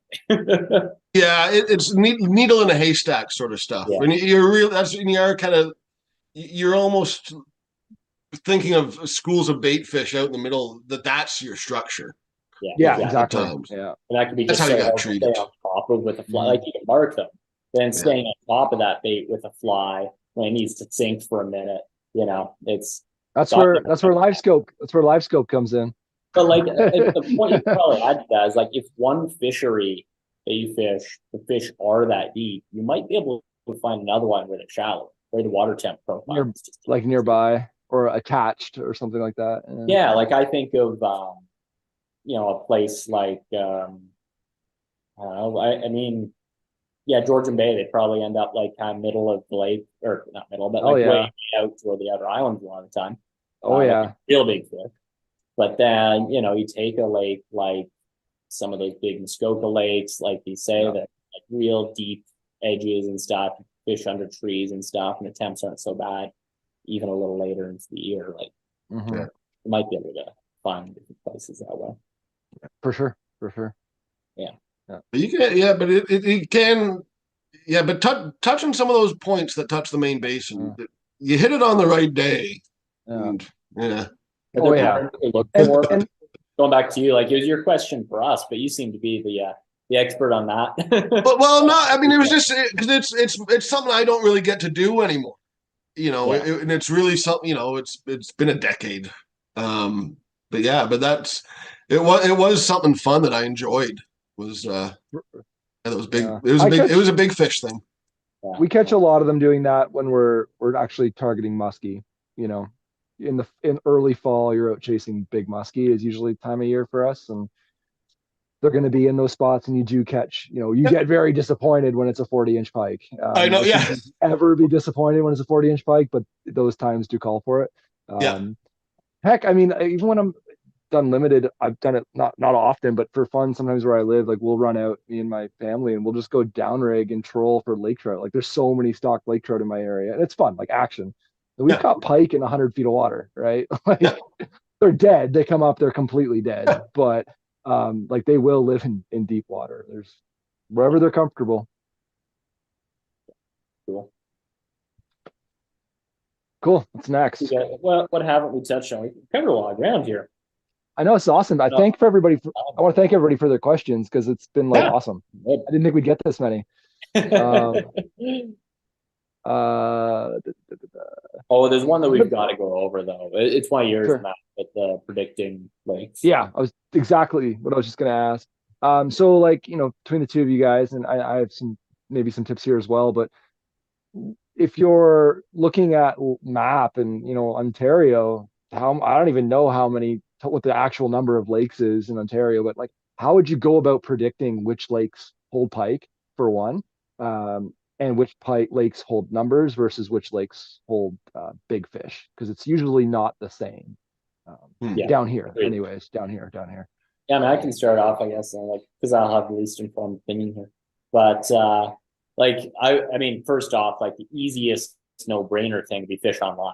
Like if people aren't familiar with that, totally. Work always like way up north, but like fish brain, cottage country, up towards Sudbury, and really beyond, like. It just gets better. Look up fish online. It's an atlas done by the ministry of like all the lakes and documented fish in them, and you just search for pike for one.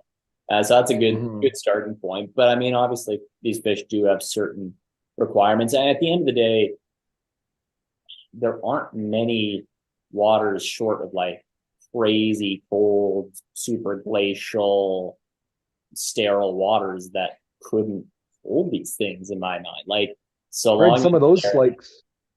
Sorry? Some of those lakes hold the biggest fish. And some do, like if they're it's crazy. But like pike are kind of cool that way because you have like these super mucky, shallow, hot lakes in the summer down here that some of them have pike. They're usually dinky hammer handles, but they do have them. Well, that's And it, right? That's a good. Huge lake trout lakes like Simcoe or the Great Lakes, and they all have awesome pike too. So it's weird because there's almost no water temp around here. They can't sustain it, it seems, as long as there's some forage to support them and that. But sorry, go ahead. Do you think water temperature could potentially, like, those peak water temperatures in the summer and lake size can stunt fish size? I think they do. So that was my next point. In terms of the size, I've never seen real hot mucky lakes produce size. No, lots of numbers. And like the glacial super cold lakes, sometimes they're really slow growing. But to your point, they can support size because pike are cold water fish. I mean, look at like the Bering Sea pike that they get. Not Bering Sea. No. Baltic. Baltic. The Baltic. Bering's a little too. It's also saltwater. Yeah. Although they can do brackish water, so kind of interesting. Baltic, but I think that's a big. If you're talking, I think Chris is right on point. Do your research, talk to people, go online. But if you're talking, there is a difference between numbers lakes and size lakes, and some places have both. Yeah, but if I was thinking of, if I want size, I probably want a lake that has lake trout in it, or Cisco, or some sort of deep water fish. Just because that tells me that is a lake that is going to be deep enough so that in the middle of summer, that those fish that want that cold temperature, they can slide off. When you're talking about that you'll catch a pike in 100 feet of water randomly for a lake trout. But that's sort of what you need to produce those really big pike, or just a big body of water. Yeah, you got it. Room to spread out. How do you guys think about, and maybe this ties into the numbers aspect, about the spawning options for these fish and how that options like how many bays they have access to, or how quality the spawning grounds are. Well, they're group spawners, right? So like one female will have like 4 or 5 males on her. So they're not afraid to be near each other during the spawn. Doesn't mean they like it. If you've done any spring pike fishing after opener, you will see what I mean. There are lots of bite marks on fish. And often that's a good indicator that if you see a bite mark that's 8 inches wide, you're in the right zone. Like you're somewhere where there's a big fish on a 20-inch hammer handle. But like anything, whether it's like an aquarium or a backyard pond or a lake, I think if there's more spawning water, right, there's less competition for that spawning water, which allows the young of the year to grow larger, quicker, or maybe spread out so they're not all getting compacted by like predatory fish or birds, herons, things like that. I don't think you can go wrong with a bigger lake. Right? Like bigger the lake, probably bigger fish, more forage, more food, more room to move around. Like Andrew said, find that deeper water. That's probably a good place to start if you're looking for big fish. Cool thing about bigger lakes. I would say, and big pike thrive on neglect, low pressure. I mean, sometimes just I would say even when I'm guiding, I mean, we see a lot of pressure, but there are times towards the end of the season where sometimes success requires just finding fish that other people haven't. Yep. And sometimes that can account for a lot too. It's just I like that. Yeah, it's because you get into the habit, you go to these same spots, and we all fish these same areas. I mean, it's not a secret, but sometimes it's your best days are just exploring and getting away from your milk run.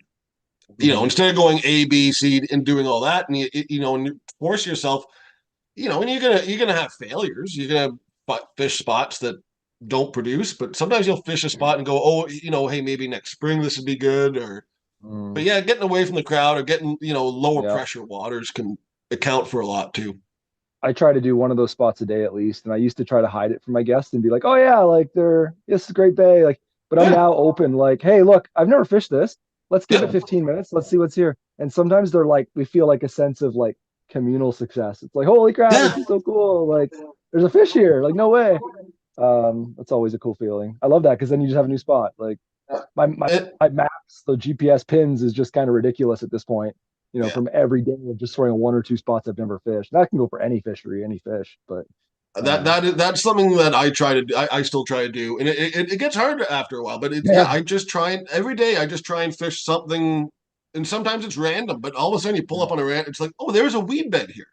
Yeah. Those are the ones I like finding. It's random weed bed that nobody knew about, and all of a sudden, hey, that's your weed bed now. But guests love that. And, it is funny when you say, hey, I've never fished this spot. Let's try it. Guests get pretty excited about it. They go, hey, you're the first two. I like it. So here's a follow-up then. So as far as forage, obviously that matters the size of fish, right? Bigger forage available, bigger body of water, like the aquarium example. Yeah. Or volume. Yeah. So here's another coming at the opposite end of the food chain. Pike are bad for muskie when they get into a lake where there isn't some kind of balance already struck. Like when the corp is, you have a lake that pike get in, pike spawn earlier, they eat muskie young in the year. It's generally not a good thing for muskie. What about the other way around? Do you find that muskie have any effect in the quality of pike fishery?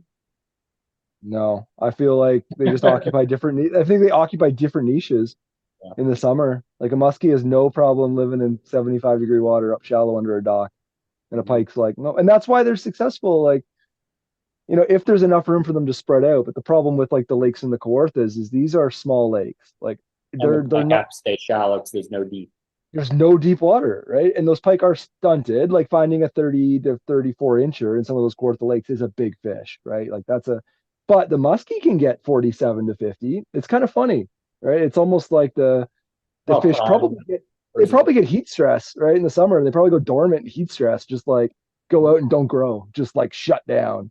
I bet it's something like that. I'm not a scientist, but like I feel like there's something relatable there to water temp and fish growth. But if a lake's big enough, like Georgian Bay is huge, like we're over 1 million acres, and those fish can spread out, and the muskie and pike relatively get along. It's everybody. The further north you get, people hate pike for different reasons. They hate pike for eating all the walleye.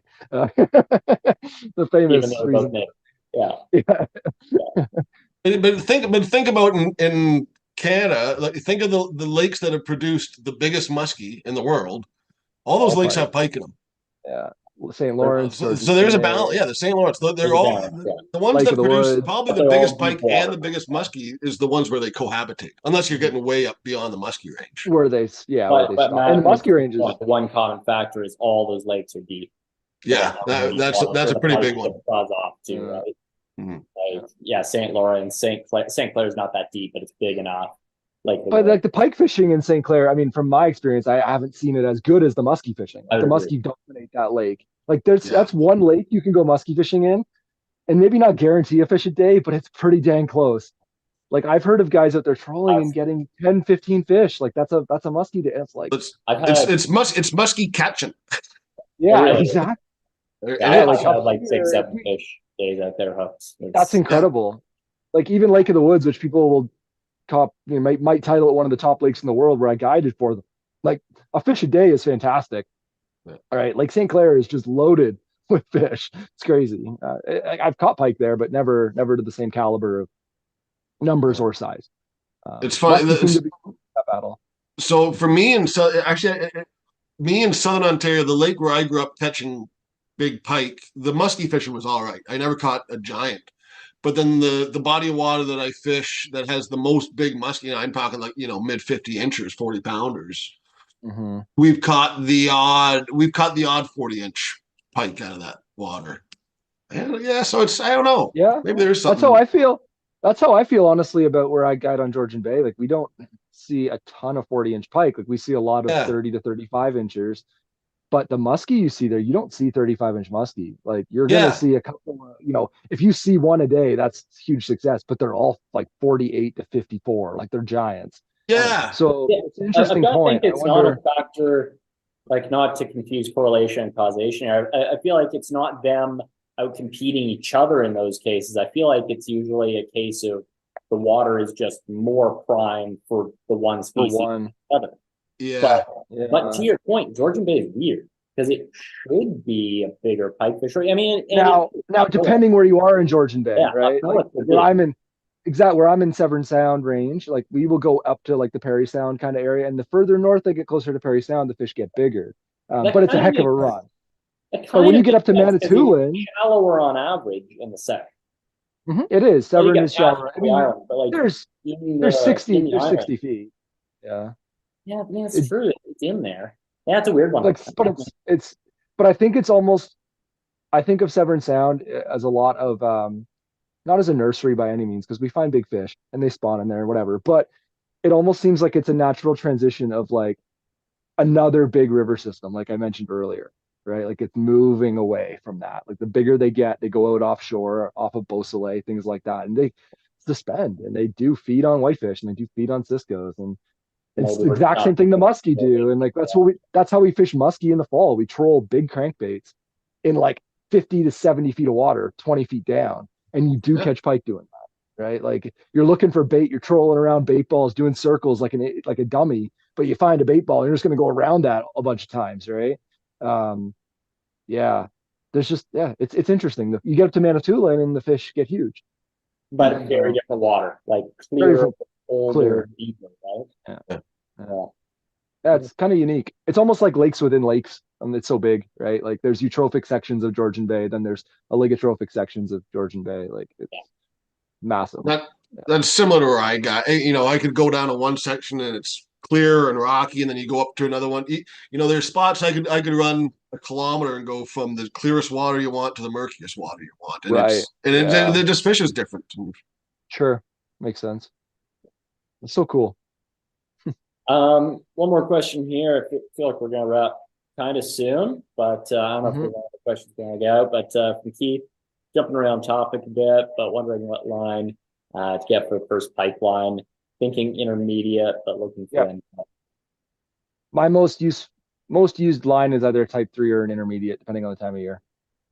Intermediate in the spring, first few weeks, and then I do like a type 3 because I like buoyant flies, and that gets the fly down a foot or two. I'm not using it to get the fly down, 3 or 4 feet, because the fly does float, or even a Buford, like it's gonna suspend. It's gonna get it down a foot or two. Like it's not going super deep. So if I had to pick one, I'd pick a type 3. Type 3, my most useful one. I might add that might depend a little on casting distance as well. Like if you're fishing a river where it's like close range, it's not much harm in going a little bit heavier, I feel like, right? Like the type 3 is not really going to get down. But if you're but a 5. Oh yeah, for sure. But like you're not going to be in trouble if you try to fish slow.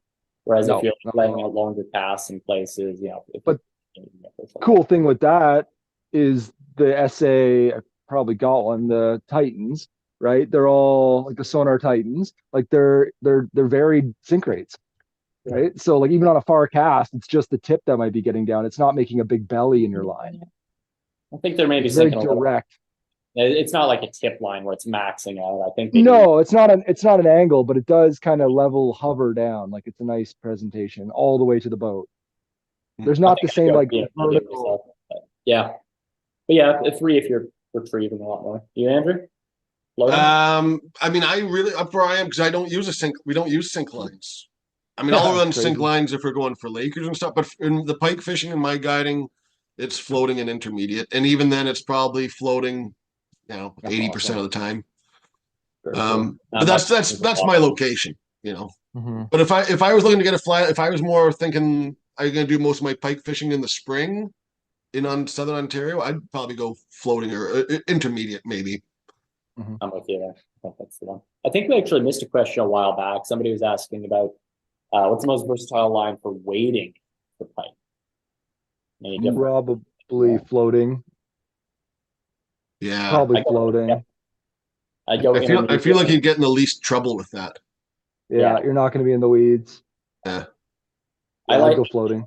Yeah, I think I'd go intermediate tip myself. Okay. Something to get you down. But those tip lines are great because, like, if the whole back thing's flowing as you're retrieving the line, you're not using a basket. It's not sinking at your feet, but it can still get you in just a little. Yeah, like the floating intermediate version. Yeah, that's the FI. That's an awesome line. You have a fly shop over there, Matt? I got a lot of stuff. It's all brand new too. This hasn't even opened yet. Yeah. And the same goes for trout, like fun bank fishing trout. It's the same kind of idea a lot of the times. Depends on the situation, but like if you're in a typical area where it's like shallow for a ways and that kind of drops, something like that. All right. Yeah, that's what, Let's do a quick rapid fire. One question from each of us. okay, who starts? You. Okay. What water temp do you see fish transition out of the bays? Oh, it's where I am. I mean, I'm always looking for 62. Yeah. I was gonna say 63 for me. It seems that's so interesting. Wow. So I would cool. have That's been much rougher and said, high 50s, 60s. yeah, You guys haven't got it. 63 seems to be this number where they're now Okay. like they're not in there. yeah. It's so interesting. It just goes to sell Pike or Pike. Well, You no, know? but yeah, but like 62. Like if I got 62, like I'm like, okay, Yeah. good. Yeah, Yeah, I start getting up that's above that and you go, eh. that's where I like 63 to 65. I'm starting to think they're a little deeper. That's Yeah, awesome. I'm the same with you. All right, you, Andrew? Okay. That's all the numbers. Let's see. What have I got left here? Oh, what are your general thoughts on Flash in your flies? Oh, great question. I like I it I know you go on ahead. certain patterns. Sorry, Matt. Yeah, and I think this is Sorry, subjective because I don't think there's a right or yes, wrong answer, and I think it's all situational. But I don't it know. is. Flash is it's a big topic. I think I like it in searching patterns. I'm not so big on it on sight fishing patterns. that's exactly where I'm at. 100% agree. Yeah, Yeah, yeah. But There yeah, one exception is the Whistler I tie in black has black flashabou in its tail. So yeah, like it's black. It's got a little bit of flash, yeah. but it's black. Um, yeah. yeah, I'm with both. Yeah, and again, I default back to I just brought these props out 'cause they're fun. But like I looked at all Super these like shad. old school lures, the little shad rat. Yeah. Like they're not actually Little. shiny. Like this one's No. bright, whatever. Right. But like these aren't actually all that reflective. Yeah. Like Mhm. short of going to monstrous blade bait. Cowgirls. I think that's your reactive bait again. The Yeah. only one that is for me is on Lake Ontario, where they're all on like I find silver sided bait fish, like they're on Mhm. alewife or they're on smelts or something. The silver can be really good for a little twitchy, even if you're just suspending it. Kind of like it, Mhm. but yeah, I'm generally with you. Drive if it's slow, a little flashy if it's fast. Mhm. I would agree. That's sort of my same. Yeah, the more aggressive I want to be, the more search oriented. Yeah, the more flash I might incorporate. Yeah, And with flash, keep in mind with like the Hedron stuff, there's so many different types of flash. Like some of Oh it is yeah, very stiff, some of it's very stiff and hardly flashy at all, and others is like the holographic flash, which is like light going everywhere, and then the traditional flash view, which is like marabou. It's so soft. It just like it adds life without adding flash. So it's like it's interesting to play with. Like there's some really good videos from a tire Nicholas Bauer where he Mhm. talks about like incorporating different types of flash into your fly to not only build profile but to like maybe create a flashy but a subtly flashy fly versus like a Yeah. bright flashy Like, fly. like I look at what I've got on my bench, and these are probably the two flashes I tie. I use like the Flashaboo, the wide stuff, Yeah, and yeah, the Crystal Magnum. Flash, Okay, and yeah, those are the two. Pretty much whatever I'm tying is going to incorporate. yeah. Those will be my flashes. Here, here's a little difference with the three that I use. So they got so that's like the tinsel holographic flash. We can see how sparkly that stuff Yeah. is, right? Like it's like disco ball. So then like the traditional flashabou, which is just very soft, subtle. But Mhm. then you get the Magnum Predator flashabou, which is just like got a good mix of like bright, but then also just pearl. Like it's like, and it's stiff and it's wide and it'll build up a fly. And when that's just tied into a fly, honestly, just like that, it's not that flashy. Like it's almost translucent in a way. Like it's got that pearly translucence material, which is pretty cool. Yeah. That's a good hack too if you're tying with this stuff. Like just pull your zip tie all the way to the top, and you get so much length to work with. That's yeah. That's how I do a lot of them. Yeah. Yeah, But it's if you funny, can, like, because but with like the bunny leeches, there was somebody, one of your reps, Chris, did a bunny leech here recently. that yep, was Matt. that Oh was no, me. no, that was Joven. Yeah, yeah. Oh yeah, Yeah, Joven, right? The white and yeah. yellow one. He tied a chartreuse and white Yeah, bunny leech, and I watched and I thought, oh, it was great, but it was interesting because he put flash in it. Yeah. yeah. And I What I generally never don't. put flash on my bunny leech, but I thought, you know what? But with the white and chartreuse, I thought that makes Uh, sense. That sort of yeah, bait fishy, and I thought, yeah. okay, that makes sense. But if I tie a black bunny leech, I wouldn't put flash in it. Yeah, it's no just, flash on mine. yeah. Although I But do sometimes play with like not lead eyes, but weighted eyes sometimes. I don't know if you do that at all, but there was some, I thought that was something interesting. That like was, it's like they're brass eyes, like they're not yeah, super heavy, but it keeps the hook point up. So when I'm bouncing on the bottom, I'm not. There's a very vivid memory I have from this fall of one pike that was like tailing someone's bunny leech, and I was using a whistler actually, so hook point down, and like the fish wanted it, and it was the only stick in the bay the hook found, and it was like the fish was pulling at the hackles, like trying to pull it off, and it was yeah. just like I might have dropped 20 F bombs. If you're watching this, the people know who I was talking about. It's on video. But But that's, I thought that was something I actually want to ask you a little bit about, because like I don't ever add weight to a bunny leech. Like okay. I like it for the slow, when I think Hmm. finesse, because I want it hovering. Hmm. Hmm. So I thought it was interesting that you're adding weight, and you are fishing it Not out. all Looks of like it. them. Yeah, not all of them. Like I have 50-50, so Yeah, like it's yeah. like play with them. But there are some situations, like my guest Richard, who caught the biggest pike this past year with me.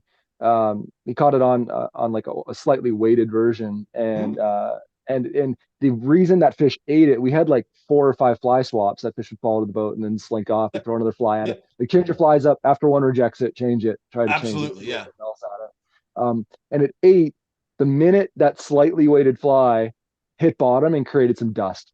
So then I started Yeah. tying them with a bit more weight so that it creates more dust with less time. So it like gets down to the bottom a little quicker, not fast. Like this thing sinks at maybe 6 inches a second. Like it's not fast Yeah, yeah, sinking, yeah. but it's enough in 4 feet of water. I can count 5 or 6 and it's on bottom. And when I lift it with a floating line, it's like poof, little dust cloud, little Yeah, dust cloud. And for some reason, I've been able to repeat that with the dust cloud yeah. kind of mentality, like almost like the tarpon bump. It's a 1 inch or a half-inch strip, like it's a bump, bump, bump, and let that thing just create some dust. And it can sometimes drive those fish a little bit crazy. Like they just want Are to you inhale it. in your sight? These are sight fishing Sight situations. sight fish, yeah, Yeah, sight yeah, fish. I don't fish a bunny leech unless I see them. yeah. I'm I, pretty much the same. Yeah. I No, mean, and I've there's had success with conventional jig where I've sight fished them with jig, guys that aren't yeah, fly fishing, and they yeah, come, and it's amazing when you see that, and you see that fish tilt. yeah, yeah. Oh God, It's here it comes. it's amazing how they do. You think of fish, pike always sort of sitting on bottom, or Yeah, doing this in the column, but when they want to eat something off bottom, that whole thing just rises up, and you just see that yeah. mouth just go. That's it. Gone. You better set. I think you've been fishing a goby this whole time, Matt. I Yeah, might have been. Yeah. Yeah, that's This funny. has been great. Cool. It's really That's fun. super yeah, fun. Like, thanks absolutely. for. I'm glad so many questions came through that weren't ours. I thought we were just gonna be asking our own questions all night. That'd be awesome. Hopefully, Yeah, somebody learned something out there. I learned Yeah, something. I learned a ton. same. Yeah, Yeah, it was just awesome. always. It's cool to get like the two of you in the same room at the same time. It's usually it's Hmm. just getting your thoughts, but to have like slightly different viewpoints coming in is a cool way to do it. So But on Yeah, a lot of this, we were pretty point on a lot of these things. yeah. He likes, Yeah. he's talking 63-degree water. I'm talking 62. But hey, hey, let's not split hairs here. yeah. It's No, just but amazing to just see having how different like perspectives, like how we like a lot of that was sort of an echo chamber of the same stuff, but it was from different perspectives. Like, yeah, that works in this lake, but if you get to these lakes where I fish, it may be different. yeah. But And what's cool about that is like I think it is a bit of an echo chamber, but it does show how pike or pike, like we don't need to always overthink them. Um, they're gonna want to be the finest, the warmest water in the coldest lakes in the spring. So most of the time down here, we're fishing spring pike. Find that warm water. You're gonna find 80% of the population. Like they're gonna Yeah, be there. Um, I can look at a map without ever knowing like a depth chart, just a Google image, and probably give you 10 spots and 8 of those 10 have pike in them. yeah, Right. Without knowing the depths, I just know I can see weed growth and I can see a river coming in, whatever it is. And it's not saying it's like, oh, I know it all. It's more like they're pretty obvious, when you just do your homework, utilize Google Earth for your research, and then go out there and time on the water is the number one thing down here. We absolutely. have pressure on our lakes, so much pressure on the lakes down here that we need to try to fish weekdays, less boat traffic, especially after May 2-4 weekend. Yeah. Those fish can get put down. Like I've seen those fish just stop on the Muskoka lakes and they're just done. Like you're not getting them. So try to fish midweek if you can, or early and late. Like I think you mentioned that too, Andrew. Afternoon bite can be so good. Yeah. 100%. Cool. Off hours, yeah, for sure. Sweet. You guys, if anyone wants to follow up with you, Andrew, you are pikeonthefly.ca. Pikeonthefly.com. Yeah, got the little Yeah. website. We got a few little articles and stuff up there. And, I don't know, just growing it bit by bit. But Yeah, some Awesome. really good intel up there if anyone wants to follow up there. And then Matt, Smooth River Guiding. If, Yeah. anyone wants to reach out there. Smoothriver.ca, smoothriver.ca, Instagram, whatever. I'm always available, on the World especially this Wide time of Webs. year. Yep. Especially this time of year, I'm Sounds trying to like book you're very trips. well booked up for Pike. So people I better wouldn't say look I'm out. booked up. Like, I think May's got 3 dates left. Early June and Muskoka, we're still getting them. I've got a handful of days in early June left, but like early to mid, like talking like June 15th, June 20th. At that point, I'm kind of like, let's go to trout and let's before bass opens. Also, though, keep in mind the relatively, it's not new, but it's relatively new, is the full year season in the Kawarthas. And I do guide that, and that starts at ice out. So it could start once I get my boat back from, I'm getting it overhauled this year, all new interior. Once that's back in my driveway, I'm going to be starting. So I that'll think it's probably gonna be be like like next early. week at this point. I know, like early. I'm probably aiming for early April is probably when I'm thinking I'll be out there again. So That's a it's fun great time. because otherwise it's just steelhead,